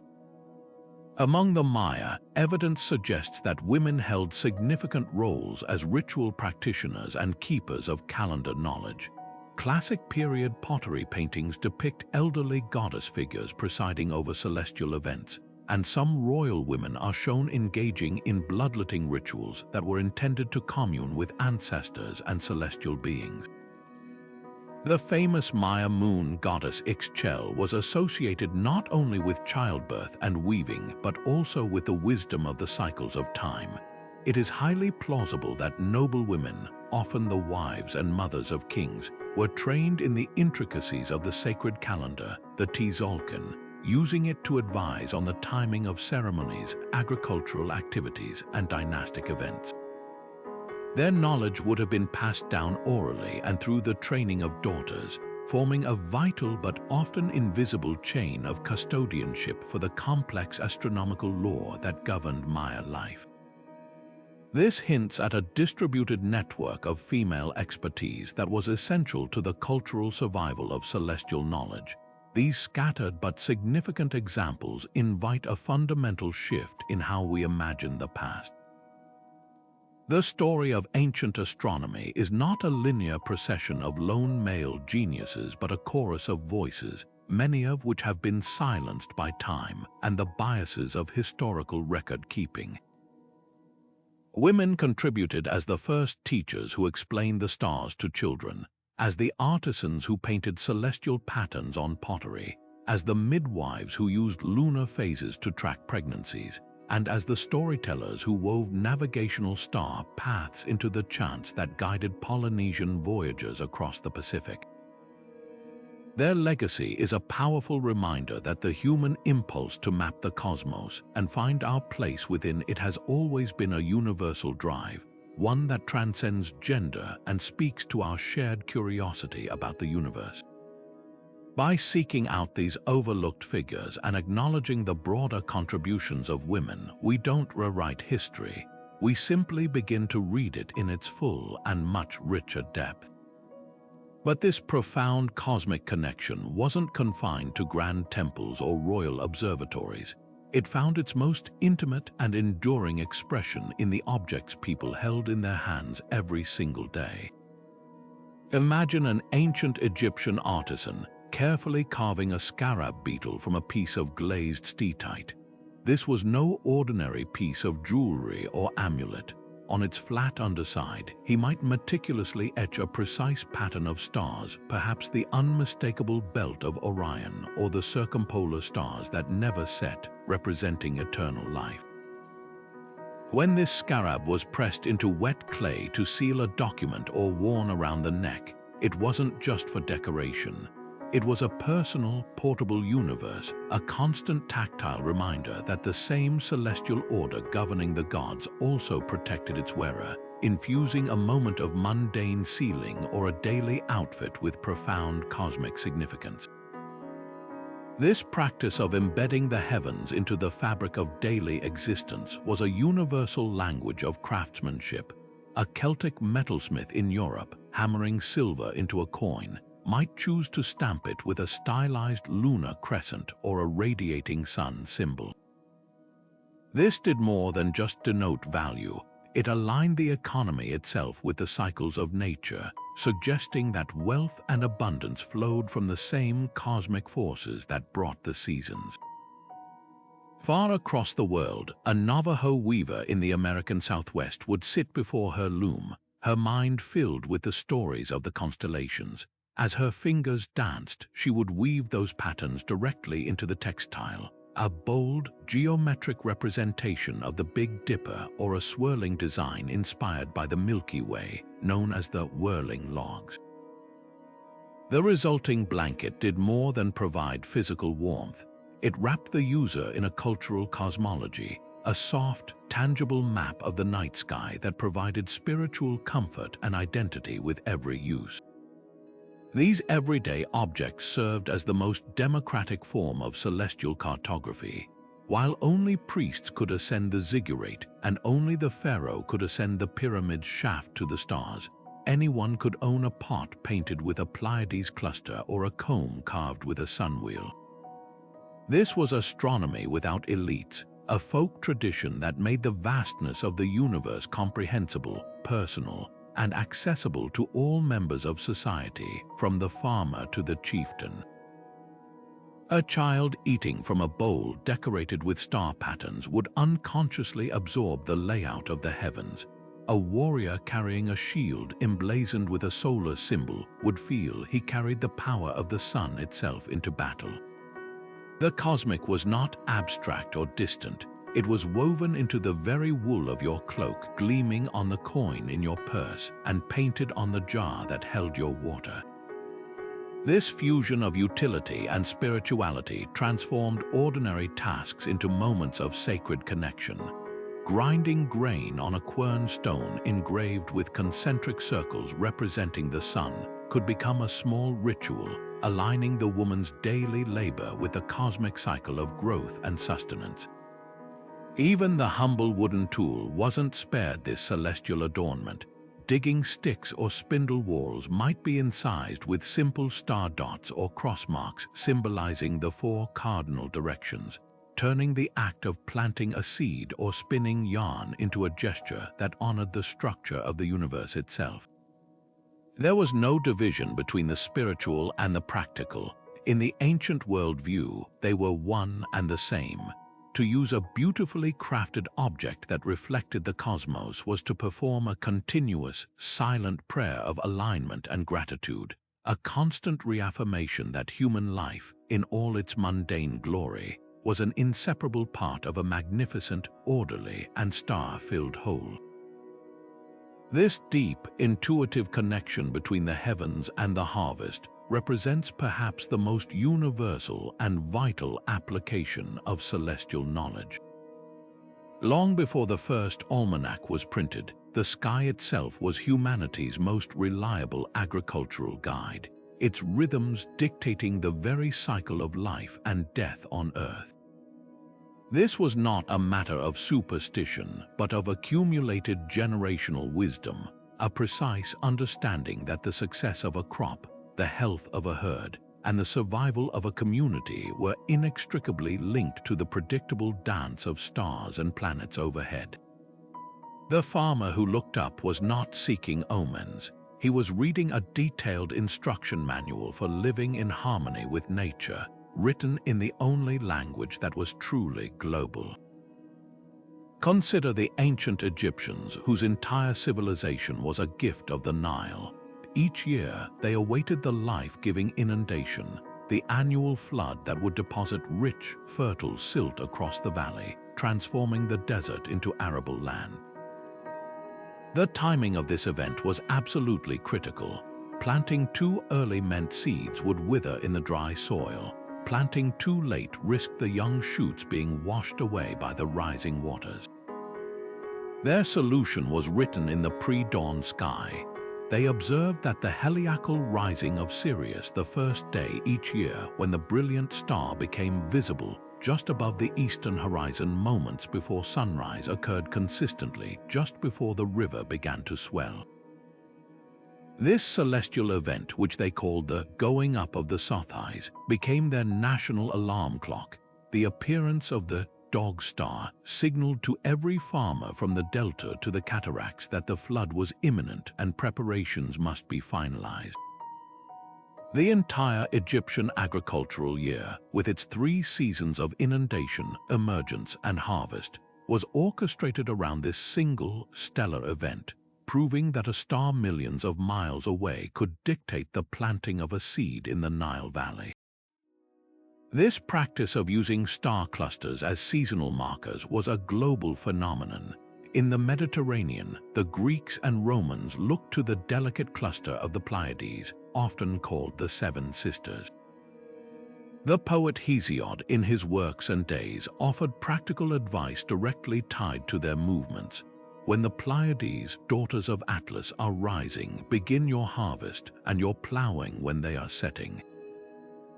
Their autumn setting in the west at dusk signaled the approach of winter storms and the time to secure the harvest and begin the autumn plowing. Conversely, their heliacal rising in the east before dawn in late spring coincided with the calming of the seas and the beginning of the safe sailing season, which was also crucial for the exchange of agricultural goods. Across the Atlantic, the Maya of Mesoamerica independently arrived at the same celestial signpost. They too closely tracked the Pleiades, believing its movements influenced the arrival of the life-giving rains. Their planting of maize, the cornerstone of their culture and diet, was meticulously timed to the zenith passage of this cluster overhead, ensuring the young corn would have the moisture it needed to thrive.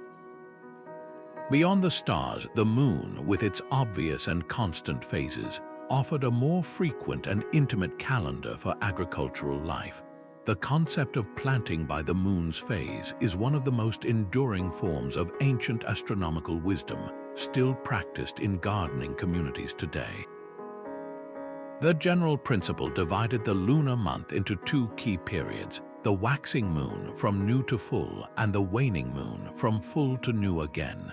The waxing moon, with its increasing light, was universally associated with growth and expansion upward. This was considered the optimal time to plant annual crops that produce their yield above ground lettuce, spinach, grains, and beans. The belief was that the increasing lunar light encouraged leaf and stem growth.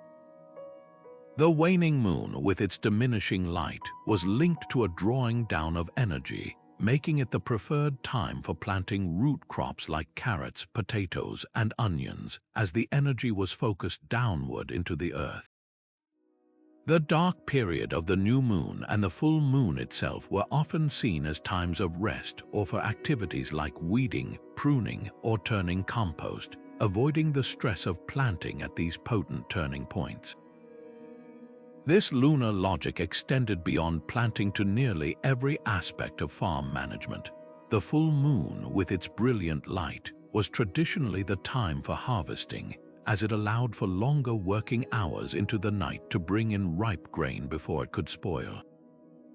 Many livestock breeders also observed a connection between the lunar cycle and animal fertility, timing the breeding of their cattle and sheep to coincide with specific phases in the belief it would produce larger, healthier offspring. Even mundane tasks like making preserves, brewing beer, or slaughtering animals for meat were often scheduled according to the moon's phase, with the waning moon believed to be best for preservation as it slowed decay. This created a comprehensive lunar-led rhythm to the entire year, where the farmer's daily to-do list was set not by a paper calendar, but by the silent silver clock in the night sky. The integration of the zodiac into agricultural planning represents a further layer of celestial complexity. blending astronomy with astrology in a way that persisted well into the 20th century. The sun's apparent yearly path through the 12 constellations of the zodiac formed a broader backdrop to the monthly lunar cycle. Each zodiac sign was associated with one of the four classical elements: earth, air, fire, and water. Fruitful or fertile signs were those associated with water: Cancer, Scorpio, Pisces, and sometimes earth: Taurus, Virgo, Capricorn, believed to be the best times for planting and irrigation. Barren signs associated with air: Gemini, Libra, Aquarius, and fire: Aries, Leo, Sagittarius, were considered better for harvesting, pruning, or weeding activities aimed at controlling rather than encouraging growth. The most detailed almanacs, like the centuries-old Old Farmer's Almanac in North America, still publish this information, providing best days for planting based on this ancient astrological system, a testament to its enduring cultural hold long after the scientific revolution. This intimate bond between sky and soil did more than just ensure food security.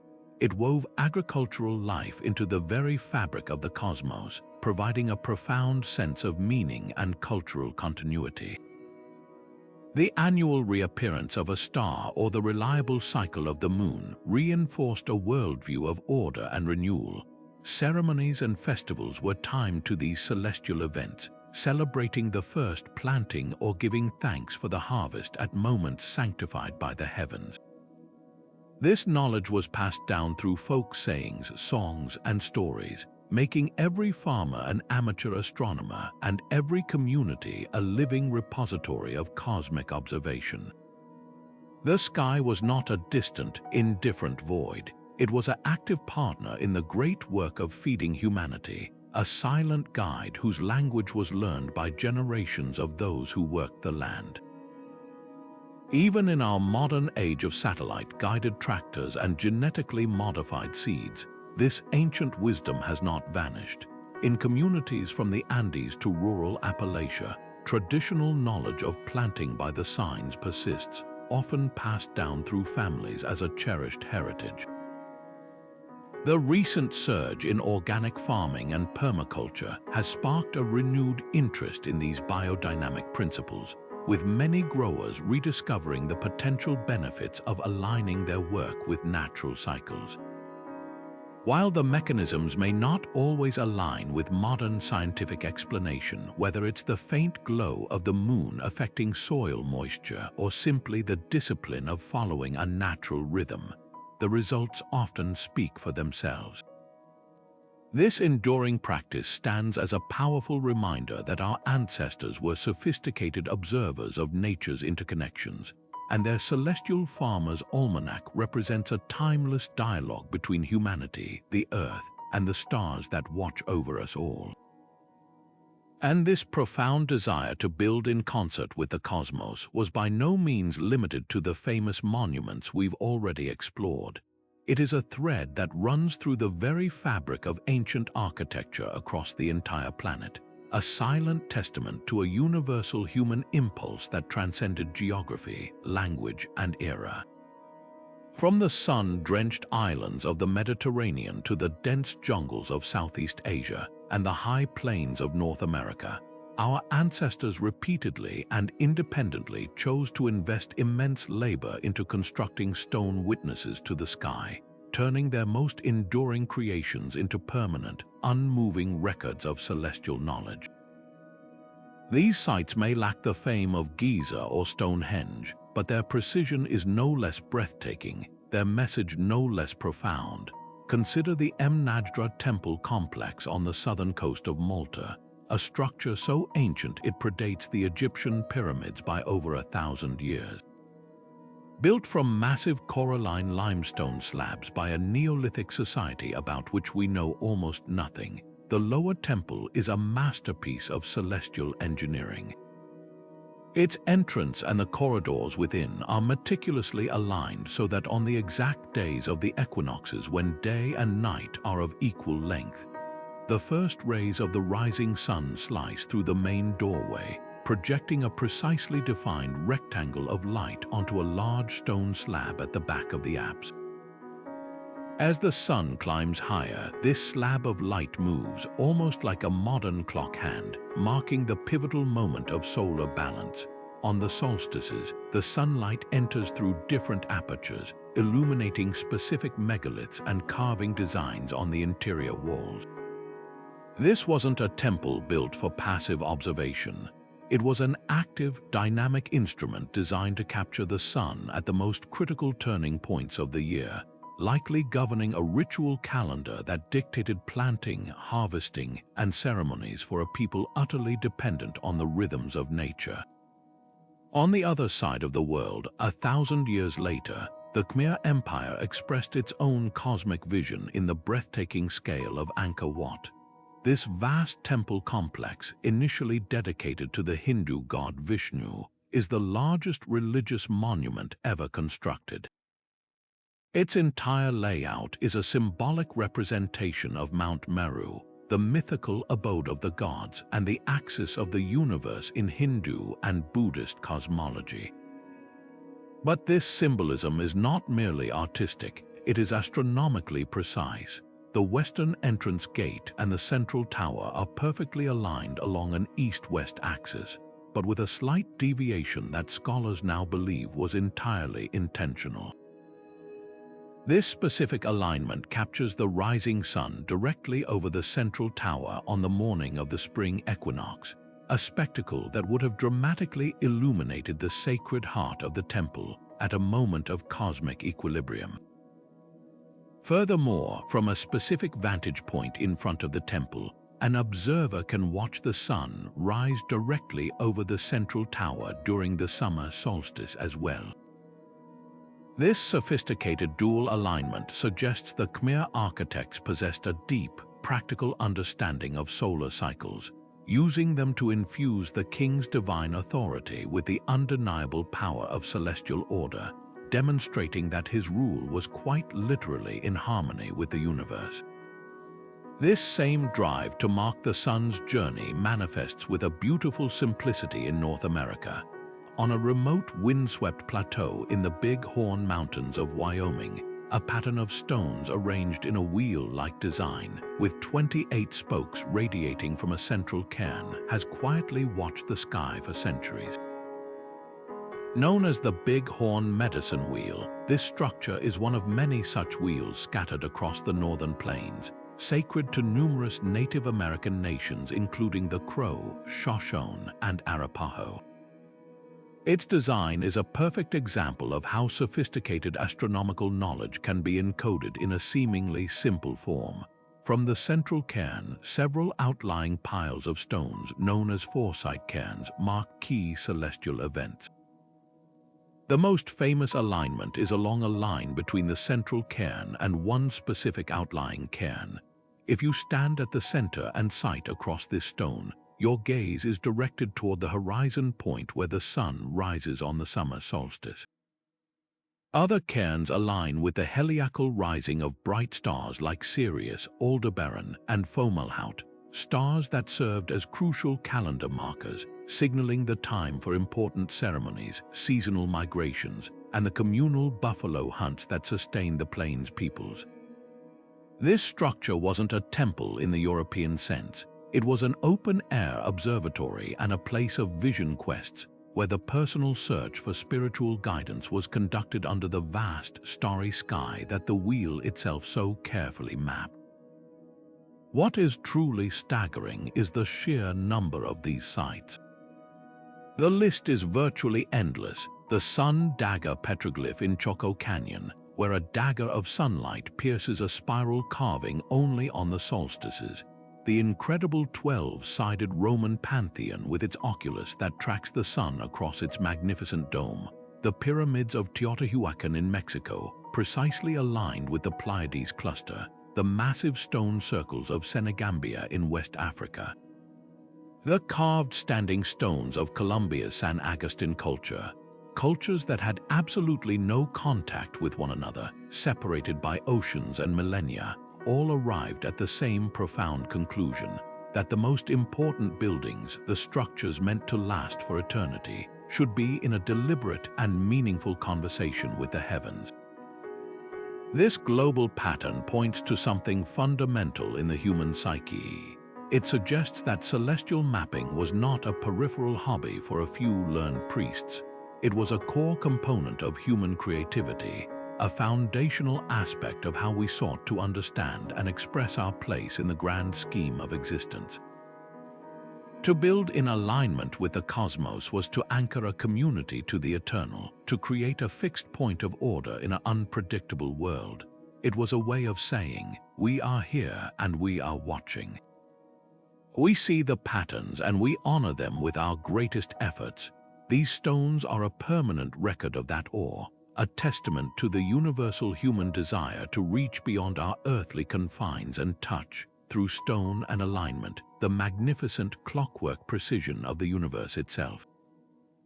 To truly grasp the immense effort behind aligning pyramids or tracking Venus cycles, we must look beyond engineering and see the profound human anxiety these practices soothe.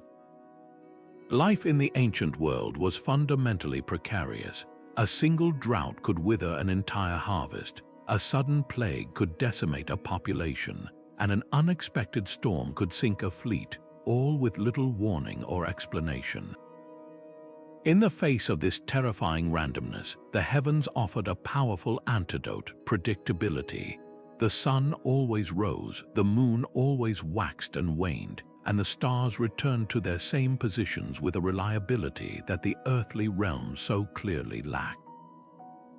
By tethering their lives to these unwavering cycles, ancient cultures constructed a psychological fortress against chaos.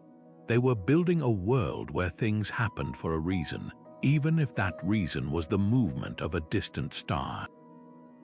This wasn't just about telling time. It was about creating time that made sense, weaving the terrifying unpredictability of daily existence into a grand, predictable, and meaningful narrative.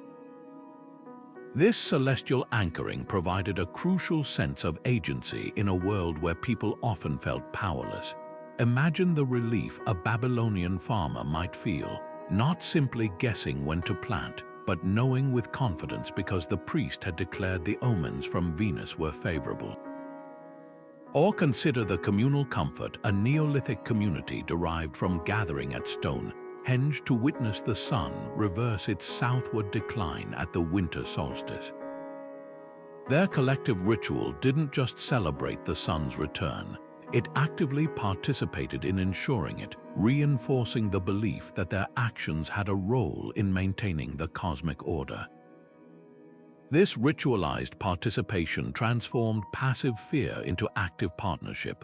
By performing the correct ceremony at the exact right celestial moment, a community could feel it was doing its part to guarantee the sun's strength, the moon's return, and the rain's arrival.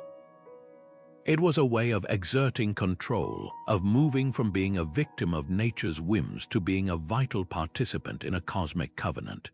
Perhaps the most profound psychological benefit was the sense of belonging this cosmic order fostered, answering two of humanity's most enduring questions: where do I belong?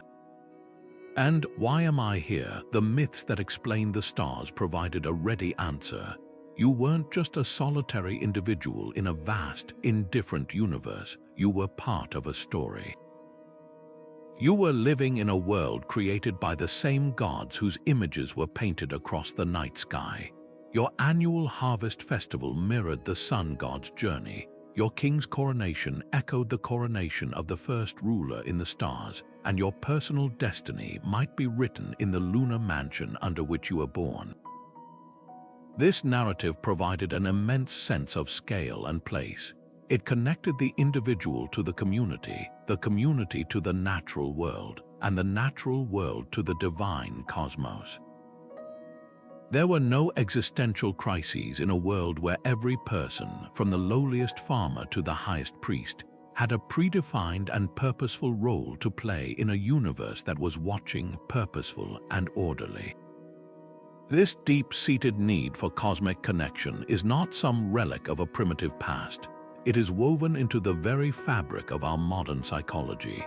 The field of terror management theory in social psychology suggests that a primary function of culture is to buffer the anxiety we feel about our own mortality by providing us with a sense of meaning and a connection to something enduring.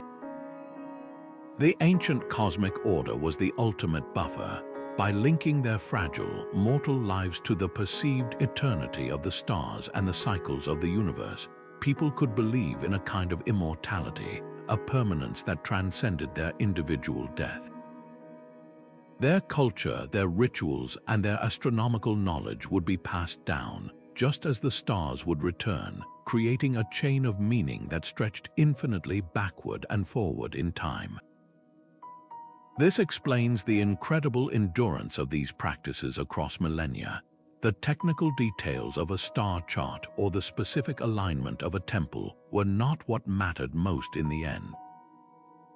What mattered was the profound psychological comfort they provided, the reduction of anxiety, the fostering of community, and the gift of meaning in a mysterious world. The hidden cartographers were therefore not just mapping the sky, they were mapping the human mind, charting a course through our deepest fears and highest aspirations. They understood intuitively that to navigate life successfully, we need more than just a physical map. We need a spiritual one, and for countless generations, the stars provided the most reliable compass ever known.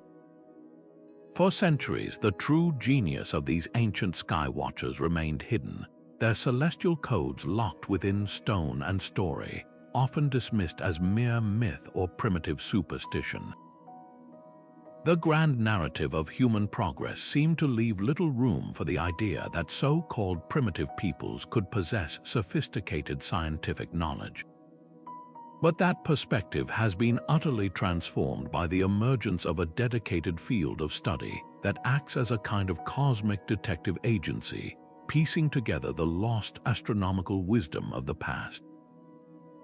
This discipline, known as archaeoastronomy, blends the meticulous digging of archaeology with the precise calculations of astronomy, using the full power of modern technology to finally listen to what these ancient structures have been trying to tell us all along.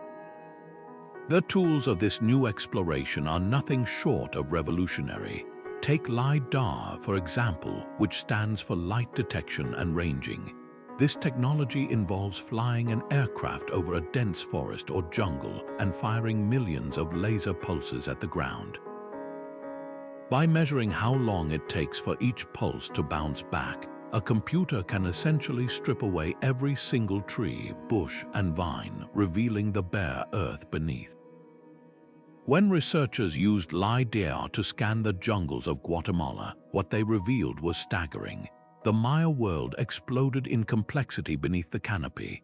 They found vast networks of elevated causeways, sprawling residential areas, extensive agricultural terracing, and thousands of previously unknown structures.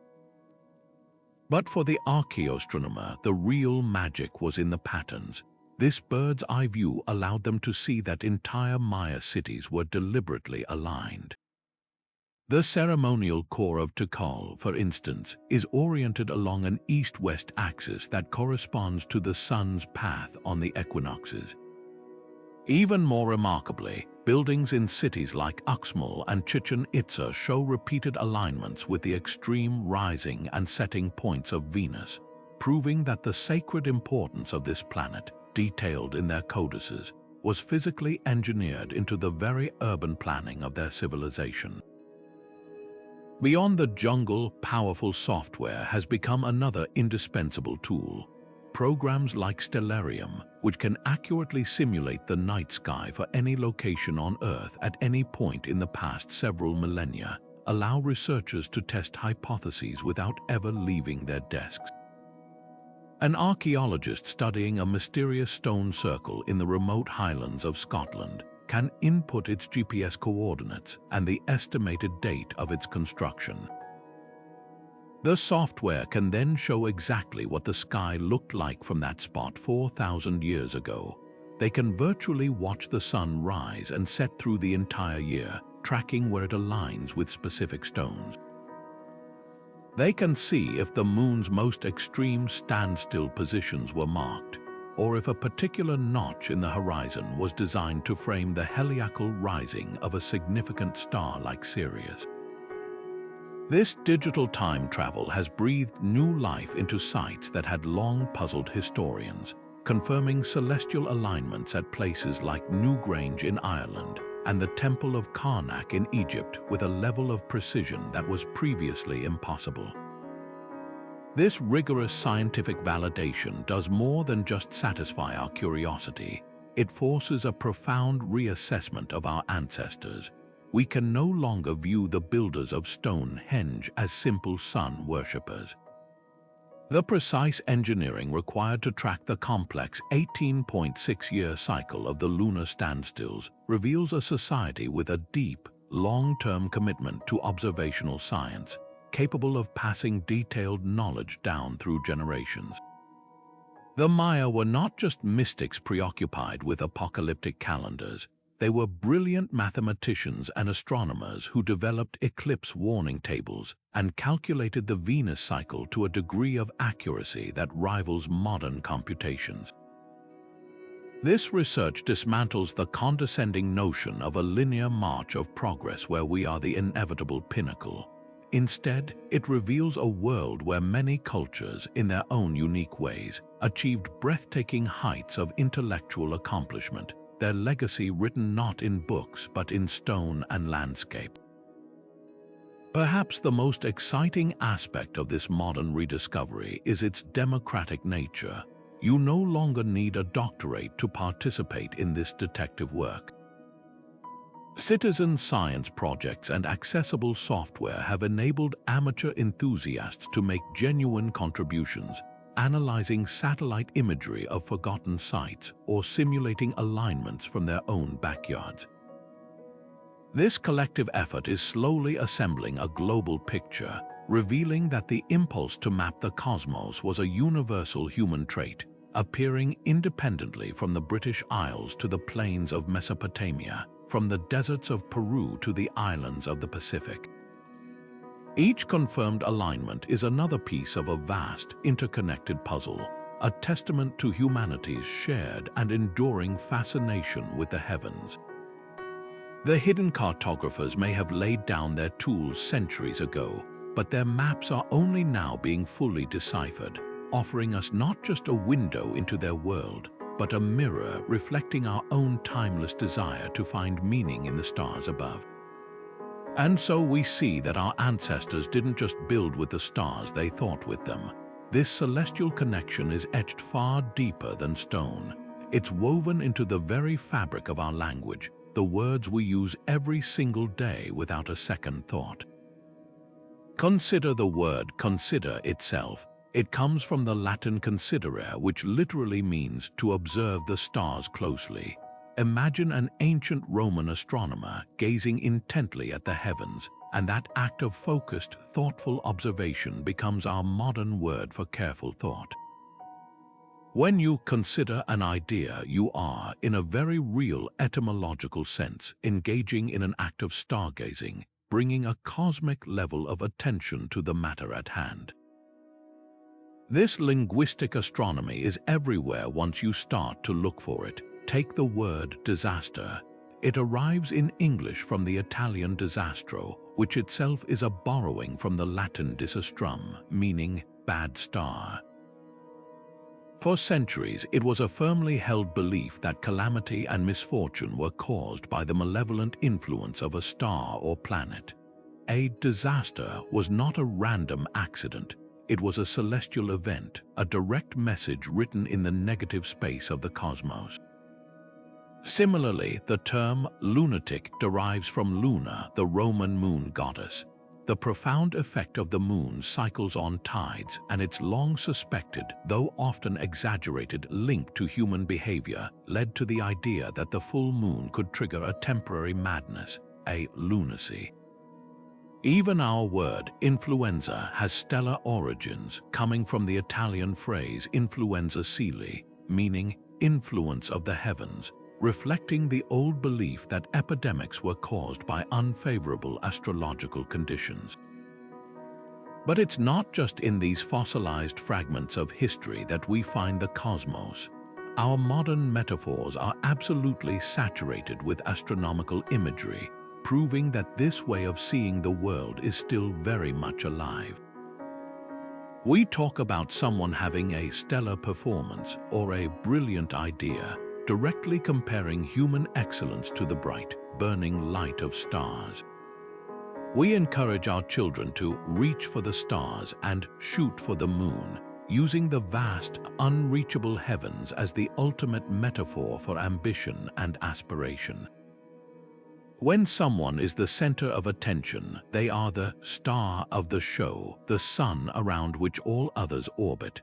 We describe a sudden, groundbreaking innovation as a quantum leap, a term borrowed from the behavior of electrons jumping between energy levels, linking human progress to the strange, subatomic rules of the physical universe.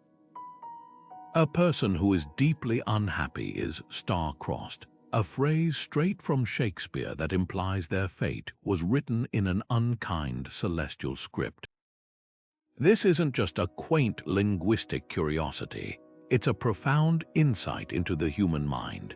The fact that we consistently reach for the cosmos to describe our highest achievements, our deepest failures, and our most complex emotions tells us something fundamental about how we understand ourselves. The sky provides the ultimate vocabulary for scale, for wonder, and for the forces that feel beyond our control. We didn't just map the heavens onto our temples and our fields, we mapped them onto our very consciousness. This cognitive cartography provided a framework for understanding the human experience itself. The uncontrollable disasters of life could be framed as the influence of a bad star, giving a name and a reason to otherwise random suffering. The inexplicable shifts in mood or behavior could be attributed to the wandering moon. The cosmos became a grand narrative, a set of archetypes and patterns through which we could interpret the chaos of our own existence.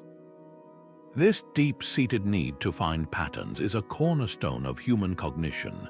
We are pattern-seeking creatures, and the regular, predictable movements of the celestial bodies provided the first and most powerful pattern of all. It's no coincidence that the words cosmos and cosmetic share a root in the Greek word kosmos, which means order, arrangement, or adornment. To the ancient Greeks, the universe was the ultimate ordered system, a beautiful arrangement to be admired. This desire to impose order, to find the beautiful arrangement in the chaos, is what drives both science and art. So when we use these celestial metaphors today, we are unconsciously tapping into this ancient human project. We are still using the sky as our dictionary, reaching for the stars to find the words for our most human experiences.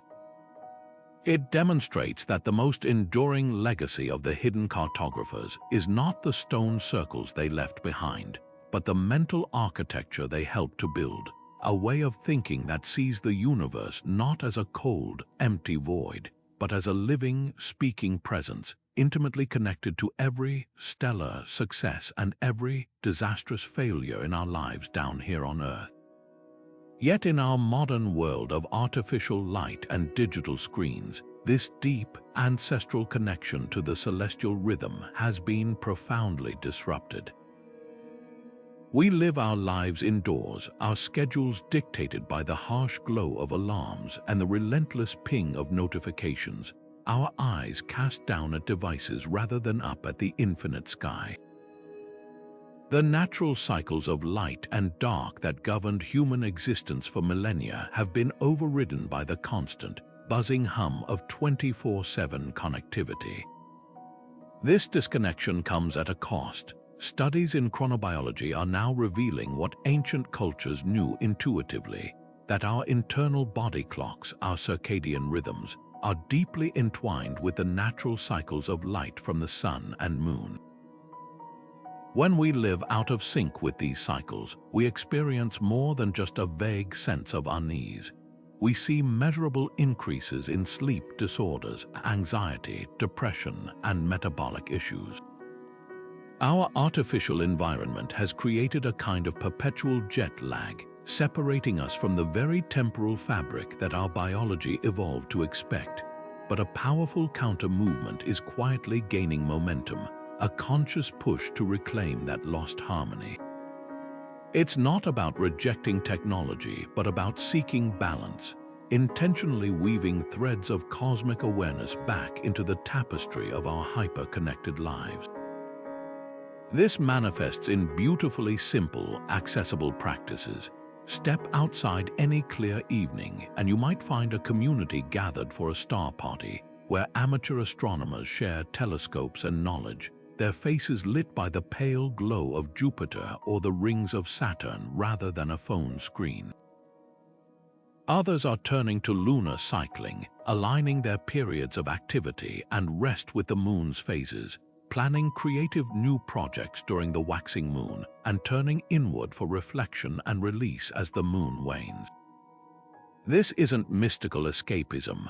It's a practical form of mindfulness that uses the slow, predictable turn of the heavens as an anchor in our frantic world, a way to step out of human-made time and into cosmic time, even if just for a few mindful moments each day. This yearning for cosmic connection is also beginning to reshape the very spaces we inhabit, as architects and urban planners look to the old ways for new inspiration. The ancient practice of solar orientation is experiencing a renaissance in the form of passive house design, where buildings are strategically positioned to maximize natural heating from the winter sun and minimize it during the summer, drastically reducing energy consumption and creating more comfortable living environments. In some forward-thinking cities, you can now walk through parks where the layout of pathways and lights mirrors the patterns of local constellations, turning a simple evening stroll into an unconscious lesson in celestial navigation. Rooftop gardens and green spaces are being designed not just for recreation, but as urban oases that reconnect people with the passing seasons and the visible path of the sun across the sky, creating islands of natural rhythm within the concrete jungle. This growing movement speaks to a profound and timeless human truth that the hidden cartographers understood. We are not separate from the universe, we are a part of it. Our well-being is inextricably linked to the grand cycles that govern everything from the ocean tides to the migration of birds. Relearning the language of the sky isn't about nostalgia for a simpler past. It is about accessing a deep, innate source of rhythm, perspective, and peace that is our biological and psychological birthright. In a world that often feels chaotic and unpredictable, the unwavering reliability of the cosmos offers a different kind of map, not one that tells us where to go, but one that reminds us of who we are and where we belong in the vast, beautiful, and orderly expanse of space and time. The hidden cartographers of antiquity left us a profound legacy, a world where the cosmos was not a distant, abstract concept, but a vibrant, intimate presence woven into the very fabric of daily existence. Their celestial maps did far more than guide ships across oceans or dictate planting seasons. They offered a comprehensive worldview, a way of seeing human life as an active, meaningful participant in a vast, orderly, and beautiful universe. For them, the boundary between heaven and earth was porous, a continuous dialogue where the movements of stars influenced the rhythms of the community, where the architecture of a temple echoed the architecture of the heavens, and where the stories told around a fire were the same stories written in the constellations above.